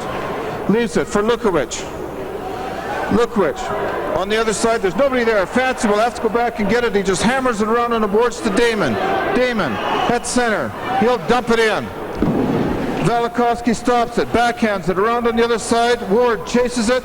Minnis hacks at him. Murdoch in the corner. against LaRue. Clark comes up with it, shoots it to the line, and through Lukowicz's glove, and Fancy goes back to get it. Fancy off the boards. Minnis can't control it. Ward grabs it and knocks it down, and Ward shoots it down the ice. The Colts got to be a little more controlled here. Rocky got to take the ball by the horns. There's a minute left. Lukowicz to center. That's going to be offside if they touch it. They don't. Clark will shoot it back down the ice, and two Mustangs go down, and Dietrich will stop it and shoot it out. Here they come. The Colts get a break. Eklund to Fancy. It's a 4-on-2. Fancy to the line. Kelly had gone the other way. The backhand pass, Bernard. Hunter against Bernard, and Reeves back. Eklund gets it. Reeves to the line. Over. The Colts on a power play. Reeves stops in the corner. 30 seconds left. Back to the point. Bernard shoots it. And it goes wide. Deflected. Again, Reeves picks it up. Back to the point to Bernard. To Reeves. Reeves looking. It's deflected. Bernard knocks it down. Fancy shoots it at the net. Right through. Velikovsky out the other side. Reeves is bodied. Eklund. Kelly on the other side. Kelly will walk out. Backhander. Stop. Two saves by Velikovsky as Reeves was hammering at him. A good call 5 seconds left. A good call by Benninger too. The puck was lying loose, but Velikovsky had a chance to get his hand stepped on as Darren was trying to kick the puck out there. A good quick whistle. You don't want to see anybody get hurt here, Terry. Williams Lake certainly doesn't want to see their backup goaltender get hurt, especially with Carl Baker out. 33 seconds left in the period. 5 seconds left in the penalty. 2-1 for the Colts. Game 4 of the finals of the Rocky Mountain Junior Hockey League. From the Cranbrook Silverdome. Armstrong against Ward. Armstrong can't quite get the draw. Bazan in front of Dooling. He shoots. And Dooling is a cast, and there's a pass offside. Rocky Dooling has a cast on his hand, and anybody else, I think, in the slot would have got a shot, but you can't fault him for playing with a cast on his hand, that's for sure. No, the puck came in and got sort of tangled up in the skeets, and he tried to pull it back and get that shot away, and two Williams Lake guys jumped on him right away. And you got to wonder what's wrong or what's happened to Jason Sims. He's usually on this line, but Dooling has played quite a few shifts, or as many shifts as Sims has tonight. Bernard flips the puck, it goes halfway deep and comes out over the line with 20 seconds left. Derek Jones off the boards. Tip, Ward. Off the boards again. Some scrambly play here. Here comes Clark with 8 seconds to the line. Jones and Dietrich just stopped that one with his glove, and that was in. 2 seconds, 1 second, and the period is over. Clark gives Armstrong a bit of a hack. Bernard in the front of the net with Fitzsimmons. Well, this is academic. By Velikovsky, 15 for a two-period total of 24. And by Sean Dietrich, 14 for a two-period total of 23. Well, the shots on goal, 15-14, Rocky. I find that a little hard to believe. 15-9 maybe or something, but I think the Colts had the better of the play. They definitely had the better scoring chances. They're just not quite sharp enough around the net. They're kind of hack and whack the puck in, which there's nothing wrong with that. But they just haven't quite had the puck luck yet. I think what we should do at this time is maybe just mention a few of the forces behind the Colts throughout the year. We've talked quite a bit with Jay Nelson and Mike Penner. But let's talk a little bit about a group that's really unheralded, but do a great job. They show a lot of spirit, and they raise a lot of money for the Colts. They put in hours and hours of time. Don't really get a lot of thanks for it, except they like being together and having a good time. And that's a booster club with Don Grundy and Terry Sexsmith and what's Terry's husband's name? We never can remember. Mr. Sexsmith. Mr. Sexsmith. Well, anyway, Wes, Charlie, 50-50 Charlie, and Harris McEwen.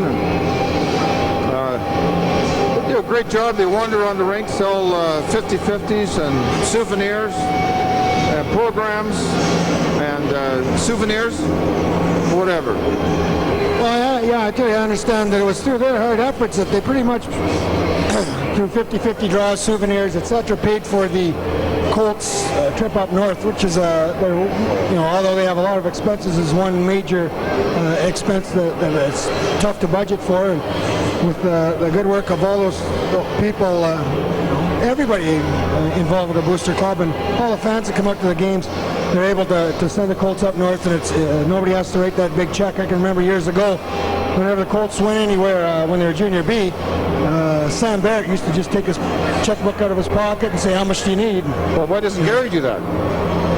Gary's checkbook is a little bit smaller than Sam's.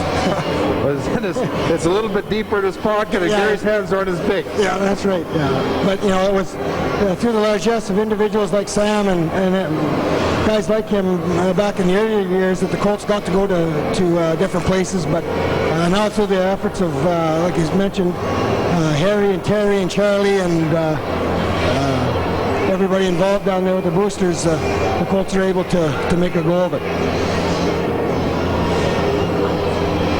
Well, I thought that was a good period for the Colts, Terry. They had a little bit of a letdown on the one goal. They're still fighting to find the flow, and it looks like Collins mixing his lines up quite a bit, and he's obviously tried to get Tyler Dooling in there. Yeah. Tyler was one of the leading scorers for the Colts. Colts, that's right, yeah. He'll be okay. Is that who's playing? Yeah.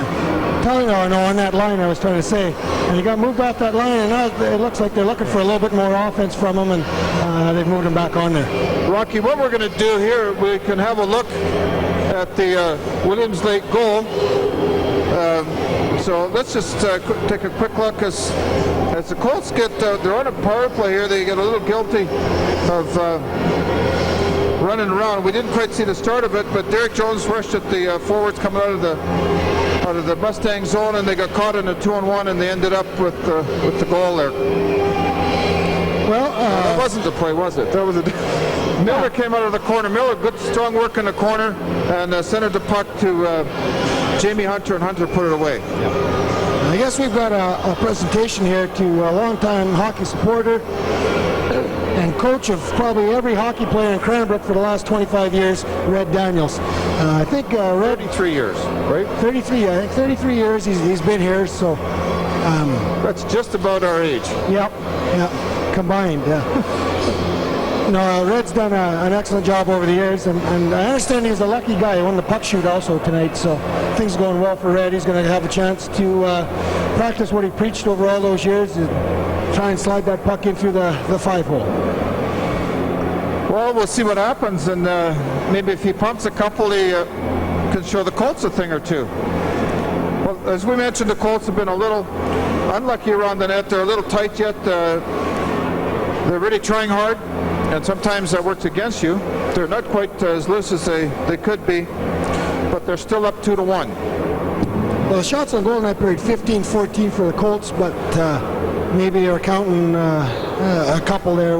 It seemed like Cranbrook carried the play for the majority of the period, but I think that Williams Lake had a flurry of shots early on those power plays, and then were a bit back on their heels as the forecheck and the Colts took over. I think Cranbrook's got to come out and do the same thing, get that forecheck and going, Terry, and get a little bit lucky around the net, hope the bounces go their way. Valakowski's played well, and Sean Dietrich's played equally as well.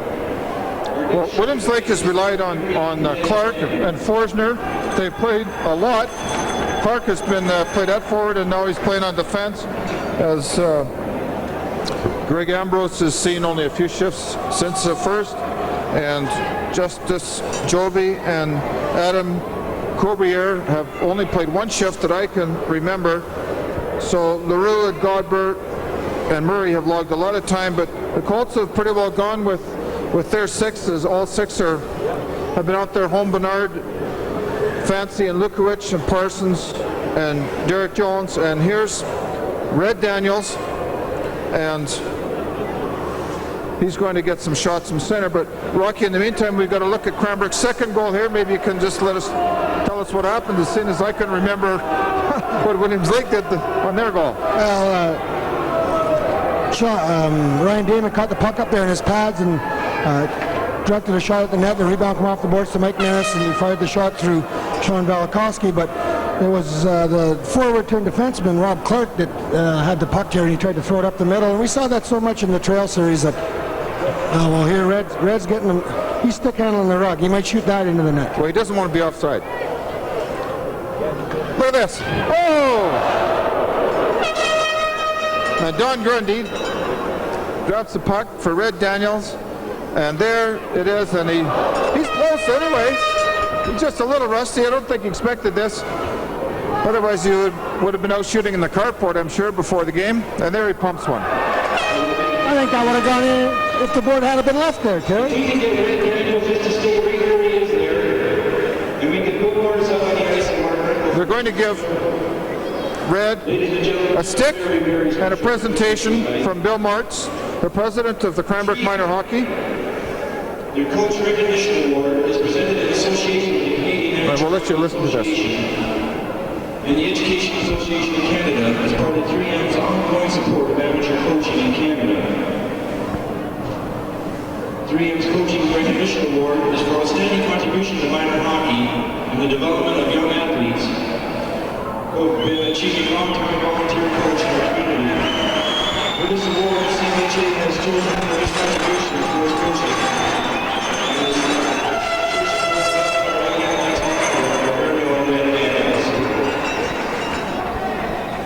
Also, Bill has a second presentation to Red. Red started coaching in 1961. 1961, 32 years. He's had his coaching level. Can you imagine that?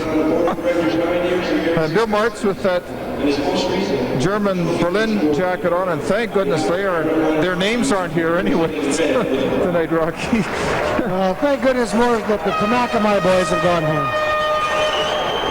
And Mark Rempel has either got his head or his hat on backwards. We're not sure which. There may not be many guys on the ice that Red Daniels coached, but I'll tell you there's probably 300 or 400 here in the stands tonight that got their love of the game from Red Daniels, Terry. 32 years in the coaching ranks, and especially dealing with the young kids over that time certainly speaks well for Red.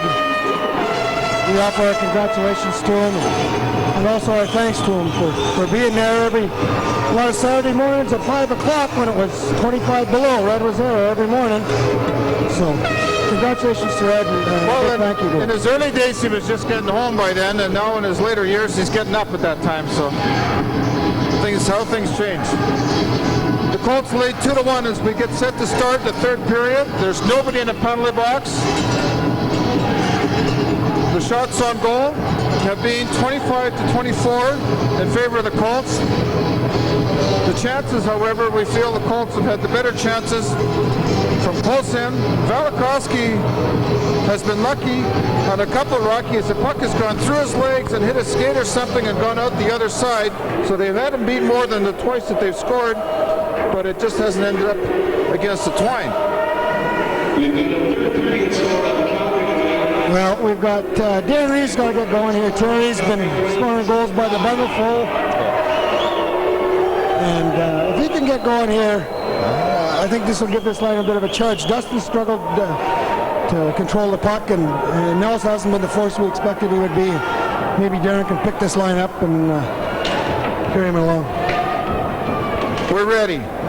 Period 3. Game 4. Home off the boards, down the ice and icing. Waved off. LaRue. Eklund has it, loses it. Kelly, good puck control. Puts the puck right in the stick of Daniel Jean. Jean to center to LaRue.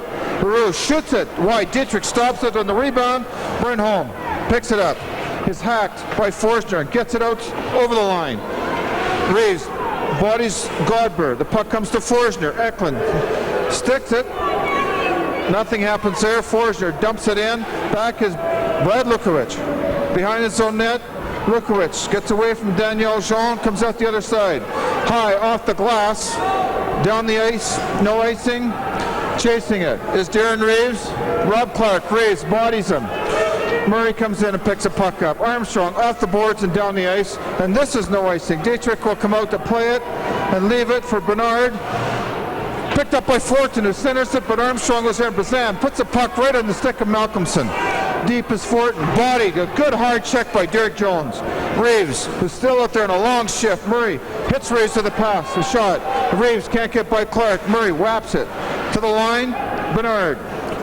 Pass to Bazan. Bazan to Armstrong, or to Sims. Oh, no, to Armstrong. 2 on 1. Sims shoots. Good save by Velikowski. High, and Sims a howitzer. Malcolmson. Bazan shoots it at the net. A crazy bounce. Sims can't pick it up. It's in front. Bazan can't get it. Sims doesn't know where it is. And Clark, here's Armstrong in the slot. He's checked from behind by Fortin. Away comes Malcolmson. The center against Derek Jones. Malcolmson all by himself, and Armstrong picks it up. To the center. Sims gets it. Armstrong to the line to Sims. Sims looking for Bazan. Or for Bernard. Minnis deep is bodied heavily by Malcolmson. Godber picks it up. Behind the net, Sims will chase him. Godber comes to center against Parsons, and Parsons just got a piece of him. But Godber, good puck control. Bernard chases it. Parsons picks it up. The Colts come away. 3 on 3. Parsons gets by Hunter. 3 on 2 to center, to the line. Parsons goes deep and checked off the puck. Nothing came of that play, Rocky. There should have been. Deep is Andy Miller. Shoots it around on the boards. Bryant. Murdoch will chase him. Bryant off the boards, and Hunter scared off the puck by Minnis, who picks it up to center. Shoots it in. And nobody chases it. Murdoch against Godburn. Bodies him. Hunter picks it up. Comes out. Bodied. Misses the body. Godber picks it up.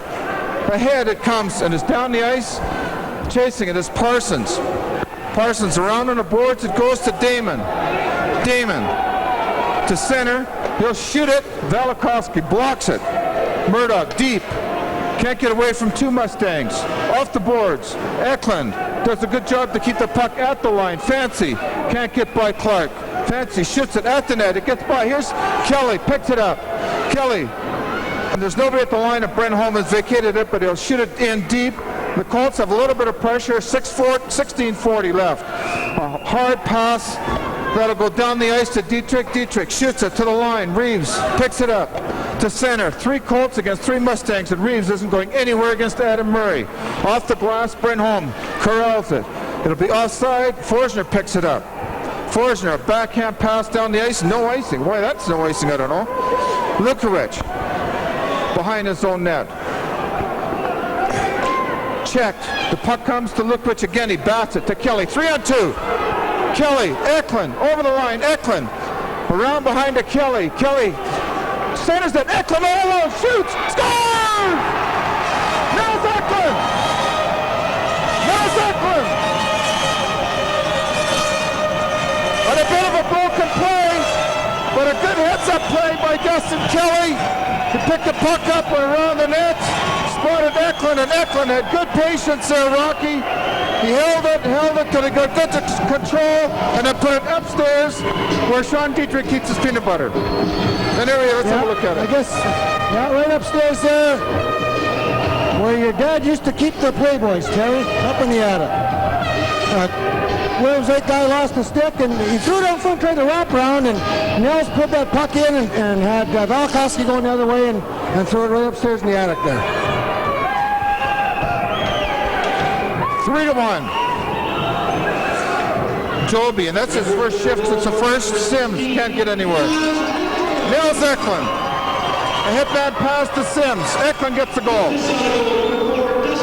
From Kelly and Darren Reeves. Fortin, deep as the Colts. Bernard. Armstrong watching it. Down is a Mustang as he was clipped by a Colt. I think he took a dive right in front of referee Benninger. Malcolmson. If we see it again, Benninger looked at him and didn't blow the whistle until Williams Lake had full control of it, Terry. Well, Rocky, we've now played 3 games in 2 periods in 5 minutes. Touch wood, there hasn't been a fighting major between these 2 teams. Now we'll get a look at it here maybe. Sims and Malcolmson. Well, what happened there? I think that Derek Jones tried to hook him around the left arm, and it might have got up into his face, Terry, but it was tough to see. But he went down there now, and I'm sure sometimes sometimes you get so embarrassed you don't want to get up. Well, let's get the scoring play on the third Colts goal, Rocky. The score was number 16. Nels Eklund. Nels Eklund from Dustin Kelly and Darren Reeves. So Eklund gets his 5th of the playoffs. And a big goal for the Colts. A good shot by Eklund. A good patience. The Colts, Sims, Armstrong, Bazan against Dubray is at center now with Fortin and Fitzsimmons. Here's Fortin. He'll shoot it. And a great save by Dietrich. Another save. And down is Bernard. They hammer away and Dietrich comes out with a giant chopper and hangs on. And Bernard gave the puck away and then sacrificed himself. But Dietrich made a great save on Fortin. Well, he had Dave had 2 chances to get it out, and he threw it up to center both times, and both times it come back at him like a bullet. Well, Rocky, one thing we see from Jeff Fancy that we don't see from a lot of defensemen in this league, and that's quick puck movement. When he gets the puck, he doesn't wait till he's in trouble before he passes it, or until the forward's in trouble. He gets that puck, it's a good hard pass, quick pass, and the puck is out over the line before there's any doubt or any question. The Colts lose it, draw. It's deflected by Armstrong off of Joby, and he'll chase it, and he's a monster. Back in his own zone, the Colts peel off. Joby, 15-10 left in the third. Bazan breaks that rush up. Bazan can't get by. Dubray, Joby behind his own net. Godber, Armstrong whacks at him. Godber again. Armstrong chases him. A backhand pass. Picking it up is Parsons. Parsons to Fancy. Fancy chips it high in the air to Sims. He'll come to center and shoot it. He fakes a shot. And he doesn't get it in deep. Now it goes to sort of to the line and it's batted ahead. And they should get it in deep, Rocky. Well, right now with the 2-goal lead, Terry, that's, I'm sure Colin and Bernie are telling these guys, you got to keep the puck in front of you. You got to throw it in deep. Let it forecheck and do its job. Here you go, Rocky. Here's your attendance. 442. Exactly what I said. Thank you. Well, you got the 1,000th part right. On the 42. You had 57. No, Demon wins the draw. It goes to the boards. Minnis picks it up, back to the point. Lukwich to Minnis. He can't corral it. Here it comes. Bryant to center. Holm will track it down. Off the glass. Out. Damon picks it up to Minnis. 1-on-2 to the line and over. Around 2 players right in. Shoots it. A great save by Velikowski. Minnis got in against 2 players and just couldn't quite connect. The puck comes to center, shot in by Andy Miller. Good play by Lukovic. Dietrich shoots it around on the boards. Murdoch picks it up, loses it, gets it back, puts the puck in the skates of Holm. Holm to center. It's a 3-on-2 for the Colts. Holm, Minnis to Damon. Minnis on the line, leaves it for Holm, and he'd gone the other way. Holm, spinorama. Damon picks it up in front. Holm still has it, shoots it. Velikowski's down, it's in front, it goes wide. Just wide, Damon. And the puck hit Benninger, and it's shot down the ice, and the Colts are coming so close, and there's an icing call. Well, there's that line again, Terry. We've talked about him time after time doing the job, but Brent Holm looked like he found himself in unfamiliar territory in there so deep, and he was wanting to get back, but the puck kept coming to him. And let's have a look at Mike's got the scoring chance here, Rocky. Let's have a look at it. Well, coming into the crease here, and we'll see that when it comes back, it'll come into the crease here as it comes around. Williams Lake breaks down. Cranbrook comes out on a 3-on-2. The Williams Lake guys got caught in deep. You see 3 of them right there. Here we get a 3-on-2 with Brent carrying the puck. Mike throws it back to him. He's lost. Throws the puck in front, and we'll see Ryan throw it in front here. Shot, and Mike kicks it right here and just goes wide by the post. Well, we're back live. Deep as LaRue. Kelly bodies him off the puck. Comes around on the other side to Godber. Godber to the zone line looking for Ward. Ward is way offside, and it's icing. Or else it's got to be one or the other. Then they blow the whistle. Got to be a little more. And a 10-minute misconduct. And Rocky, this is not a great call. No. That's a poor call. Well, that he heard the whistle. Side to LaRue. Damon chases him. It's off the boards. Chip down the ice. Stop by Lukowicz. Lukowicz hits Ward in the back. Daniel Jean, body by Minnis and knocked down. The puck comes to Ward at the line. Gets by Fancy. Daniel Jean against Minnis. He shoots it wide. Right in front of the net. A bouncing puck. Fancy, good control. Comes up with it. To center. To Murdoch in his skates. Joby knocks it down. It comes to the line. Minnis is bodied. It goes down the ice. And no icing. Lukowicz back for it. Lukowicz. Rocky hasn't done a lot offensively tonight. He's got to get going here. Off the boards to nobody. Gets it back again. Gets it to the line and out. Murdoch is bodied. The puck comes, and more giveaways. Here comes Lukowicz to center. Get a shot over the line. By himself, shoots it. Velikovsky stands up. Lukowicz couldn't quite center. Damon was wide open. Jones shoots it. Deep. Murdoch can't center it. Joby has it. 3 Mustangs behind the net. It's shot down the ice, and this will be icing for sure. Well, Terry Cranbrook goes for about 10 minutes with an idea that they're only going to have one guy in forechecking to try to protect a 3-1 lead. They get a goal scored on them, and the next thing you know, they've got 4 guys inside the hash marks and 1 guy back trying to put the puck in the net. So they got to get a little bit more consistency, I think, and an idea what they want to do in that offensive zone. You know, you don't want to give up that certainly you don't want to give up that 3rd goal. Now, obviously, the next goal right now, and we hate to use a cliche, but it is the biggest goal of the game. Well, Rocky, we mentioned they look really nervous, and they have at times during the game whenever they get nervous, they run into trouble. Jamie Hunter and Reeves.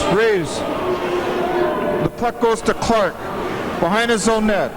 Clark off the boards and down the ice. No icing. Dietrich leaves it for Bernard. Bernard off the boards. Reeves jumps in the air. The puck comes loose. Bernard. 3 Colts to center against 3 Mustangs. To the line, leave it for Eklund. He shoots it, and it's just deflected. And Rocky, he had the corner. And they got that top corner up by the 7-up clock, though. It was Godber had his back to the play, and the puck went off his skate. Nobody saw it. A good play by Dave Bernard to drop the puck. Although you don't like to, you like to keep that puck in front of you, but after he dropped the puck, he drove right to the net, and Godber had to turn and go with him, and that gave the opening for Nels to rocket that one. Eklund against Hunter. Bernard has the puck deep. Loses it. Andy Miller, tipped by Eklund. Bernard can't pick it up. Comes to Eklund at the line. He'll have to shoot it in on a delayed offside. Rob Clark to center. He'll shoot it. Dietrich gloves it. He'll look for somebody to give it to, and there's nobody there except Andy Miller. And they'll be face off deep in the Colts zone with 9:02 left in the 3rd, 3-2 for the Colts. I think the one thing that the Colts were getting away from that helped them, Terry, against Trail was that they were holding up those forwards going in. That gives Sean or the defenseman time to move the puck. Right now, the Colts forwards are letting those Williams Lake forwards pour in there and not laying the stick or giving them any interference whatsoever. Eklund against Ward. Ward seems to be on the face-off circle all the time, but Eklund beats him. Home. Behind his own net, around on the boards, it goes up in the air. Justin Kelly, a pass. Here comes Reeves. He'll go against Joby. Reeves to the line to Eklund. In his skates, back for Reeves, and they all go by it, and Reeves just stands there. The Colts. Here comes Daniel Jean against home, and Lukowicz shoots the puck to center and down the ice right on Velikovsky. And that was close. Godber, or LaRue. Kelly shoots it in, right on Velikovsky. Joby back for it. He picks it up. The Colts change. Daniel Jean high off the glass. It comes to Brad Lukowicz. Lukowicz trips, goes by LaRue. Here comes Clark to the line and over. Stopped by Brent Holm, and Garrett Bazan will pick it up and come to center and shoots it across the ice instead of in. The shot down the ice by the Mustangs, and no icing. Back is Brad Lukowicz. Winding up in his own zone. He hits a Mustang with a pass. Fitzsimmons to Dubray. Checked by Fancy. And picking it up will be Armstrong, and he hammers it down the ice. And that's no icing. Deep is Godber. The Colts go by him, and Armstrong will come and put some pressure on him. Adam Murray shoots it right at Bazan. Bazan to the line and shoots it in deep. Velikowski will leave it for Godber. Godber chased by Dooling. Godber checked by Armstrong. Was Fortin. Dooling checks Godber, and there's a pile up on the boards, and there'll be a whistle with 7:20 left in the third period. 3-2 for the Colts. Nail-biting time, Rocky. Well, that's the kind of forechecking they're going to have every shift from now on in, Terry. They tied Williams Lake team up. They cut off those passes, man-to-man. If they continue to get forechecking like that, they should come out on the winning end. But they can't start to fall back and peel back too early and let them carry the puck out of the zone uncontested. Dubray against Damon, 2 9s. Dubray wins the draw home. Clark comes out against him, and Clark is forced to dump it in, and Dietrich leaves it for Derek Jones. Behind his own net. Jones looking for somebody. A headman pass to Damon in his skates. Murdoch and Damon go by it. Jones bodies Fortin. A good play there. Murdoch to Damon. He tips it deep. He'll chase it. Back is LaRue. Murdoch chases him, and Rocky Murdoch has been kind of invisible tonight. There's another scramble in the same spot. Fortin comes up with it. Murdoch hounds him. LaRue off the boards to center. Lukowicz picks it up. Lukowicz down the ice, and that'll be icing as Damon was going the wrong way. And everything's tightening up again, Rocky. Well, certainly the Colts are playing a lot tighter now, and I think we're starting to see a lot more loose play now. Williams Lake seems to be starting to go free wheel and move the puck a little bit more. Cranbrook a little bit more nervous in their own zone. They don't want to. You got to play with the lead like you have confidence there. You can't play like you're afraid to lose that lead, and it seems that's what the Colts are doing right now. They're so nervous in their own zone. That's how you give up the. Hunter wins the draw. It's at the net. Eklund goes by it. There's 2 Mustangs right there. Hunter still laps at it, and Eklund comes up with it. Hunter takes it away from him. Back to the point, and here's going to be some problems. Andy Miller and Lukowicz. Jaw. And the Colts don't want to lose Lukowicz, but Andy Miller's been a force deep for the Mustangs.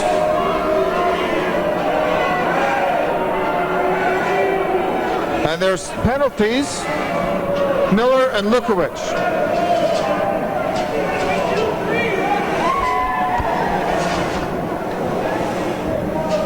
Rocky, there's another good example. The puck was in the slot of the Colts, and there were Mustangs all around them, and nobody got knocked down.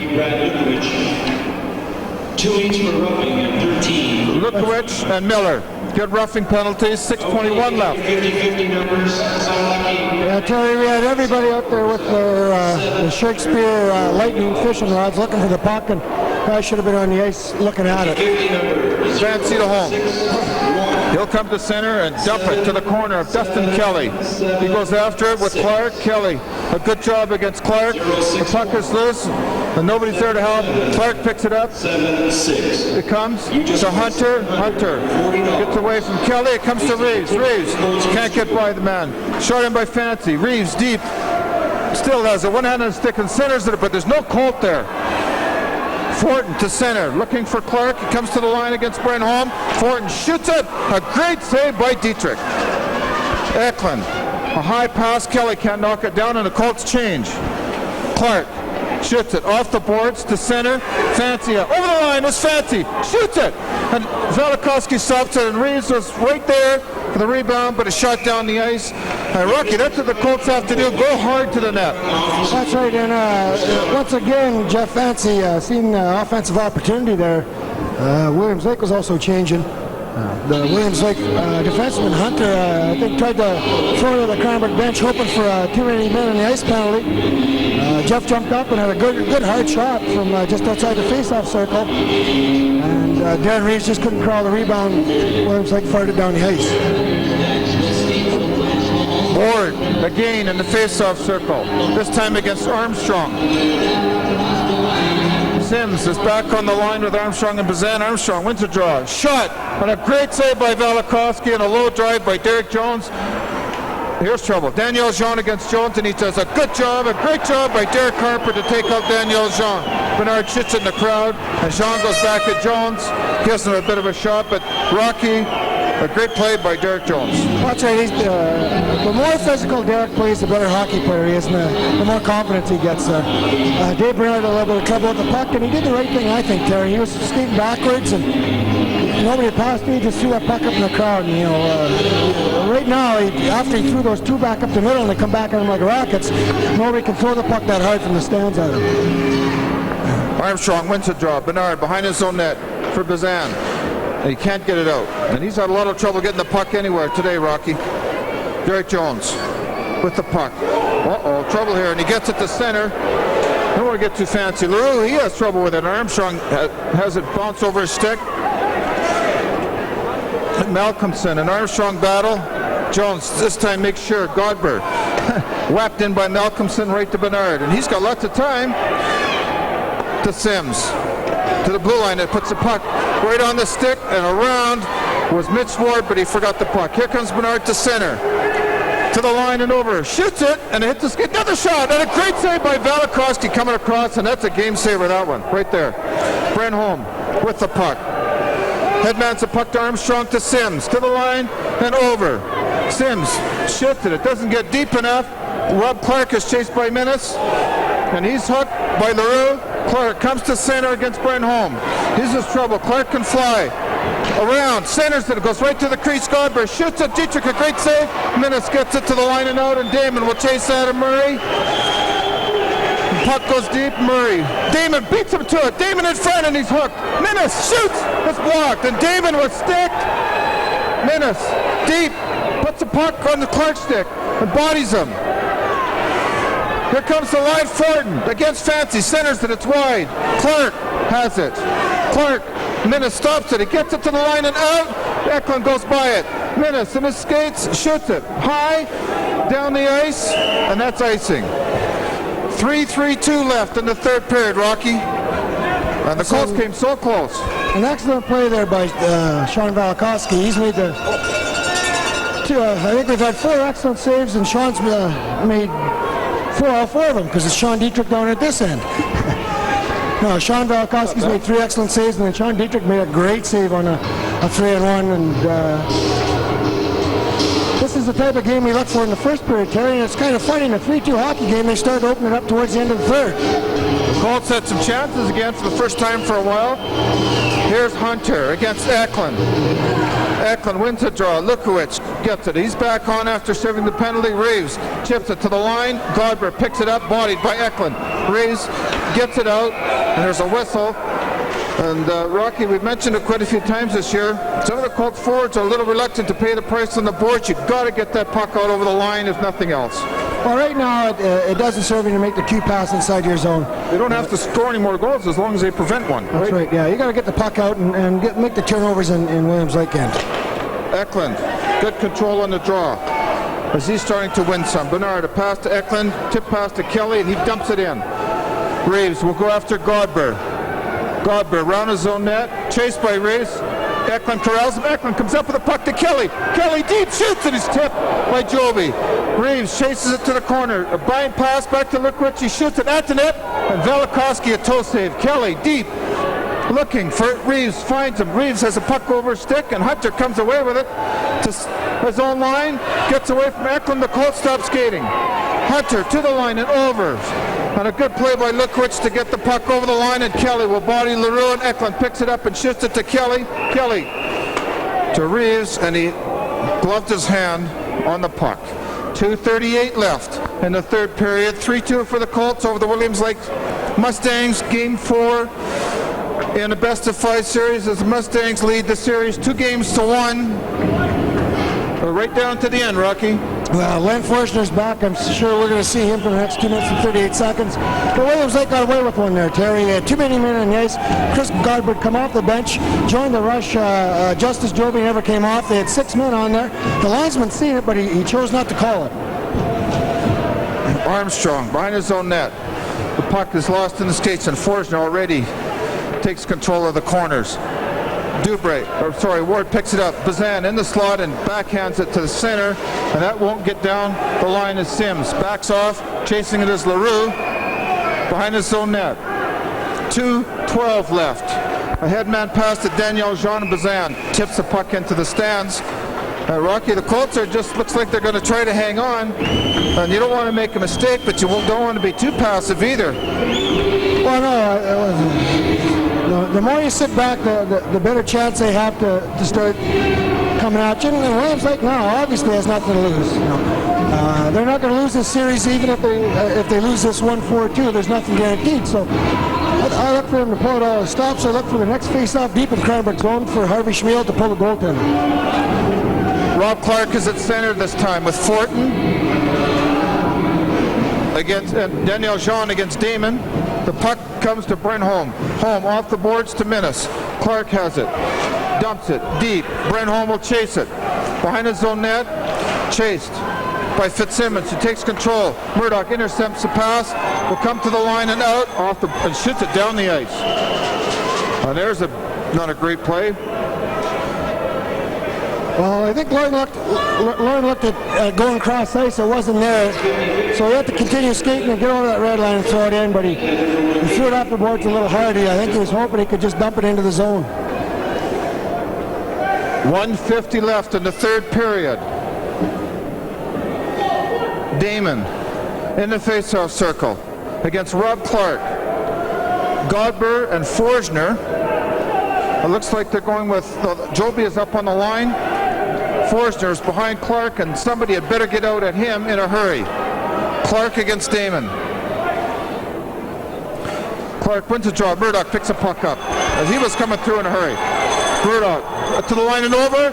Shoots it. Minnis going to the net and couldn't quite get there. Velikowski stopped it. Fortin to center. Damon checks him. Dietrich will stop it. Dietrich leaves it for Brenholm. The Colts get tangled up. Minnis battles it off the board. Here comes Damon on a break with Murdoch against Godberg. Was a run out to Damon to the line. Centers it. Velikowski as Murdoch has gone too far. 1:22 left in the third. A close play there, Rocky. Damon made a good play to get to the puck, but Murdoch had gone by when Damon tried to center it. Well, I think, too, though, that give Len Forsner a lot of credit there. He got back because Ryan had to go wide around Godber, and he got back and stuck his stick into the ribs of Lauren Murdoch and just picked him up and run him right into the end boards. I don't think he would have had a chance to shoot. Lane's well rested. He had a 10-minute holiday there. So we have a key face-off here. Nels Eklund, who's done a good job in the third period on the face-offs, will go against Andy Miller as Harvey Schmiel is mixing his lines up. And the linesmen have had a lot of difficulty tonight dropping the puck, Rocky. They've had quite a few guys tossed. Bryant comes in against Eklund. The puck goes to the corner. Kelly chases Murray and bodies him. It goes to the other side. Picking the puck up is LaRue.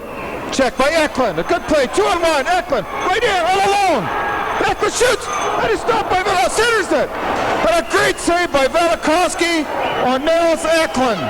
And Eklund made a good deke. And just couldn't quite get the puck up against Velikowski. Let's have another look at that. I think if we see it here, Terry, he gets in too close to his feet, and he goes forehand to backhand, and he had that short side to go to, but he couldn't quite get the puck off the backhand of the backhand shot of the stick. Get up, you see it right here. Forehand, backhand, and he couldn't get up high enough. But a great save by Velikowski. Well, he's kept him in, Rocky. That's 2 saves he's made in the third, late in the third, to keep the score at 3-2. 1:06 left. And I expect to see Velikowski come out if the Mustangs get the puck in the Colt zone. Eklund wins the draw, shoots it at the net. Reopen was Justin Kelly, and Murray did a good job to push him off the puck. Eklund, real strong in the faceoffs, Rocky. He's been the best by far in this game for the Colts. Yeah, and another great save by Sean Velikowski there. What happened to your voice here anyway? There's going to be a lot of people happy, not to mention Virginia, that you're listening to your voice. This time the road picks up. He's going to wire it around on the boards. Out is Forsner, and Lukwich couldn't quite contain him. Over the line, Miller, and it's offside. Offside. Brad Lukwich did a good job against Forsner for a few seconds there, just to contain him long enough to cause problems. Well, they had that play set up right off the face-off, and they tried it the last time when Cranbrook got the scoring opportunity, Terry. Except they tried it with Jamie Hunter. He just took off going around the off wing and hoping that the puck would come to him. And that's why the turnover occurred. He was way down here by the Cranbrook's blue line. 53 seconds left in the third period. Armstrong now will go to center with Murdoch and Minnis. Rob Clark, Forsner, and Fortin. Armstrong wins the draw. Murdoch in his own zone. Brinholm off the boards. Down. Armstrong will chase it. Velikowski comes out and plays it. Into the crowd on his backhand.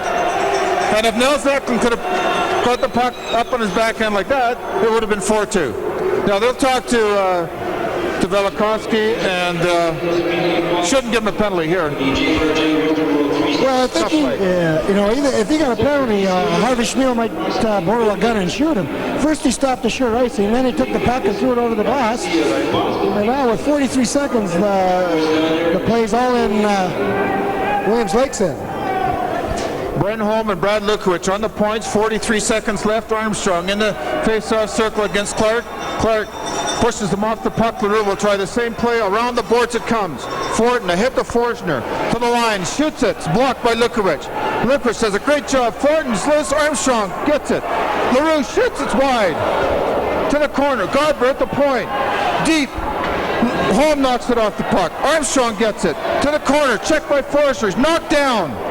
There's a whistle. 18 seconds left. Armstrong against Forsner. Way overmatched there, but Armstrong did a good job. And Rocky, you can see that play coming. It's a set play, obviously, and Eklund comes out and he'll take the face-off, I would assume, in place of Armstrong. I think they're going to go with the two centers here, Terry, but I think... the only problem here is that they better know who's playing left wing and who's playing center. It looks like Eklund will play left wing. I put Eklund in the draw and let Armstrong play left wing. And they're going to have a timeout. It's a good idea. Get things straightened around. 18 seconds left. And I'm just wondering here, Terry, we haven't seen him for about 7 minutes. I'm wondering if Jeff Fancy is hurt. Yeah, I know. We haven't seen him for a long time. Yeah, he had his knee, I know, was giving him some problems before the game, and he said he told Luke that he'd try and gut it out and play this game and obviously the next one, but he wasn't too sure how long he could go, and just the wear and tear out there with these big guys and just the way Jeff plays the game has maybe put him on the shelf for a while. Well, we're going to have a face-off deep in the Colt zone with 18 seconds left. And there's a timeout. We're not sure who called it. Williams Lake, I think, Terry. Williams Lake. And they'll have Clark out there and Jamie Hunter. Rob Clark and Jamie Hunter, two centermen. Eklund, Brenholm, Lukwich, Armstrong, and Minnis. Well, Fancy's definitely hurt because he'd be out there with 13 seconds left. So hopefully the Colts will weather this storm and Jeff can come back tomorrow night. Well, no, the Colts here, Rocky, got to have somebody come through because Forster, you know, is going to try and get the shot. Hunter, Armstrong. Armstrong wins the draw. Deep is Brenholm. A good play, freezes it. There's 3 Mustangs and 2 Colts. Lukwich shoots it off the boards. It's going to go down the ice. 8, 9, 7, 6 seconds left in the period. An icing. Hopefully that isn't costly. But he really didn't have too much of a choice there. Rocky, he was deep in his own zone. No, and once again, Terry, that Forsner was playing defense, and he come rushing in there, and the puck went by him. 9 times out of 10 tonight, we've seen that called as no icing because he had the opportunity. And he took himself out of position.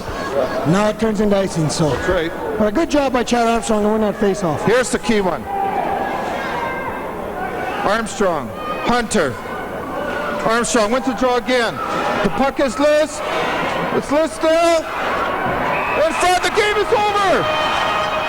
There will be, and there's Lukowicz and Forster. Forster whaps him. In comes, and there's the big scrap. And Eklund and Forsner, Lukowicz in the row.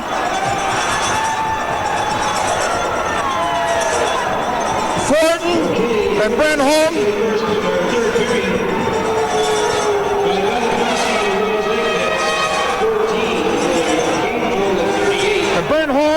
Thornton is hammering at Brent Holm, and Vinegar standing and separating guys who aren't even fighting.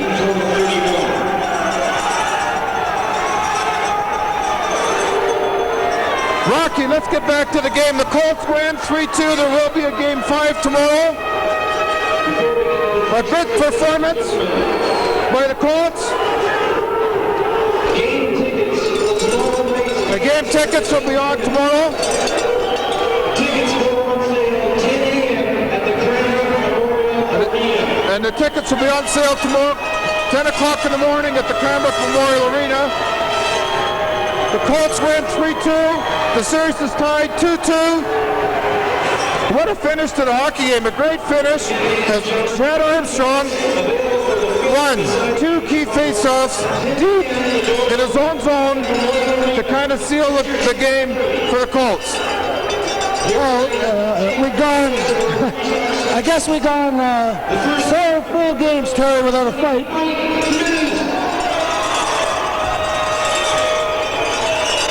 Second star for the Williams Lake Mustangs, number 21, Daniel Jean. And the third star for the Cranbrook Colts, number 30, Sean Dietrich.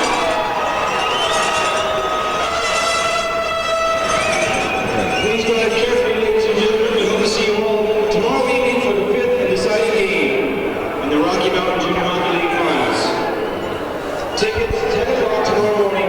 We're letting you listen to the PA announcer here.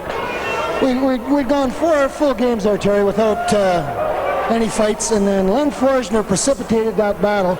Now, I don't know what, we're going to wait and see if we can pick up the penalties here, but he started it, and I don't know what the ruling is on that after the game's over. Isn't it a match misconduct? Do you not miss a game? I don't know. You get a gross misconduct or something. I don't know. Well, it depends what he calls. Yeah, it depends what he calls, because he went right after and give Brad Lukowicz. Yeah, he did. Well, Brad had lost his helmet in a set 2 with Shane Fortin in front of the net, and then Forsner come in behind and give him a shot in the back of the head, and then Nels Eklund come to his defense, and then we end up with 3 fights going all over the ice.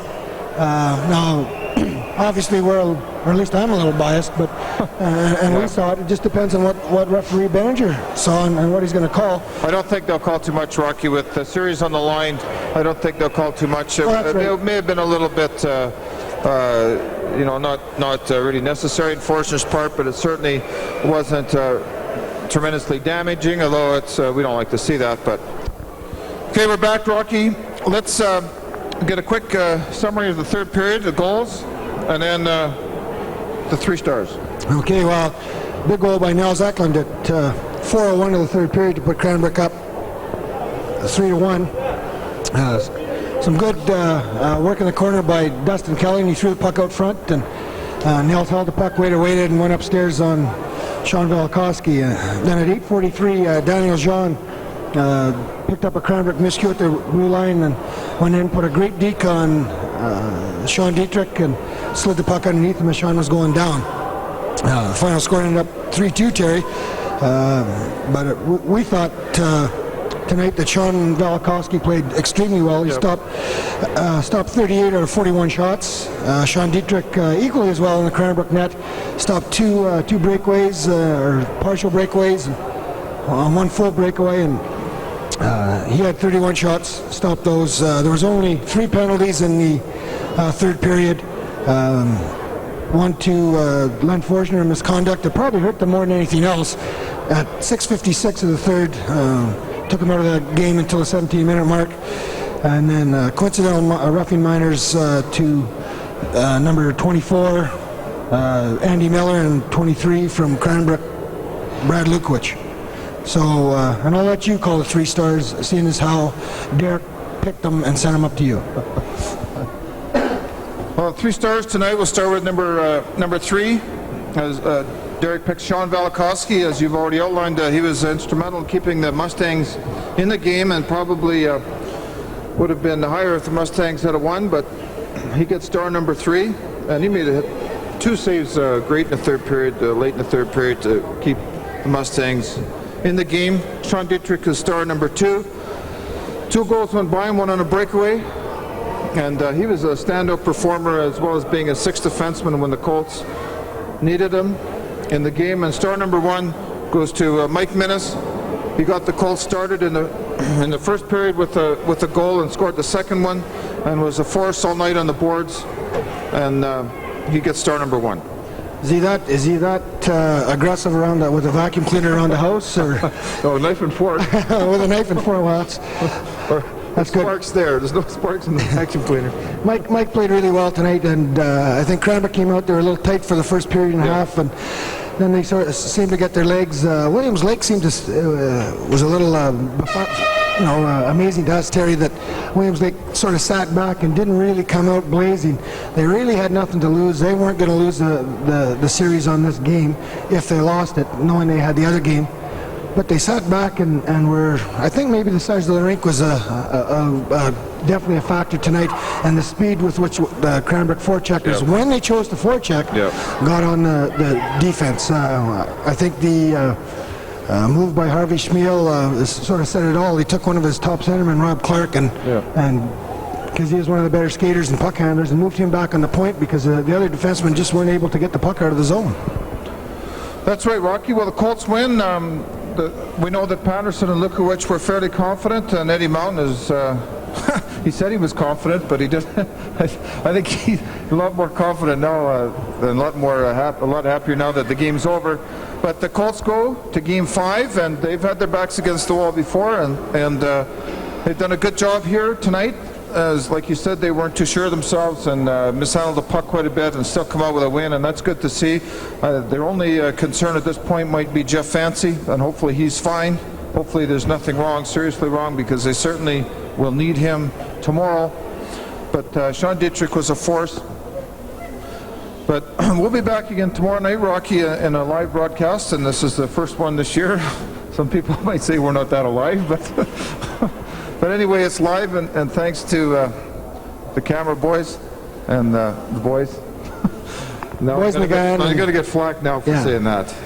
Well, Chris and Mike and everybody, and especially Marlon and Mike and the guys down at Shaw Cable for allowing this game to go out to the people of Cranbrook. It was nice to see 1,400 or 1,500 people in here. 1452. You're wrong again. I was way closer. But it was nice to see all the people here, and hopefully we can put 1652 or 1852, whatever this place will hold, and get the Colts going tomorrow night. And certainly looking forward to a hard-hitting game, which we saw tonight. I thought an excellent hockey game, and the fans all got their money's worth when they come down here tonight. Okay, tomorrow you can pick your tickets up at the rink at 10 o'clock if you're here that early, and you'd better be, because they'll probably be sold out by around noon if they can process the people that fast. So that's it for tonight. Terry Minnis and Rick Allen for Shaw Cable and Marlon at Boston Pizza. And that's it for the end of Game 4. The series is tied 2-2 between the Colts and the Mustangs. We'll see you tomorrow night.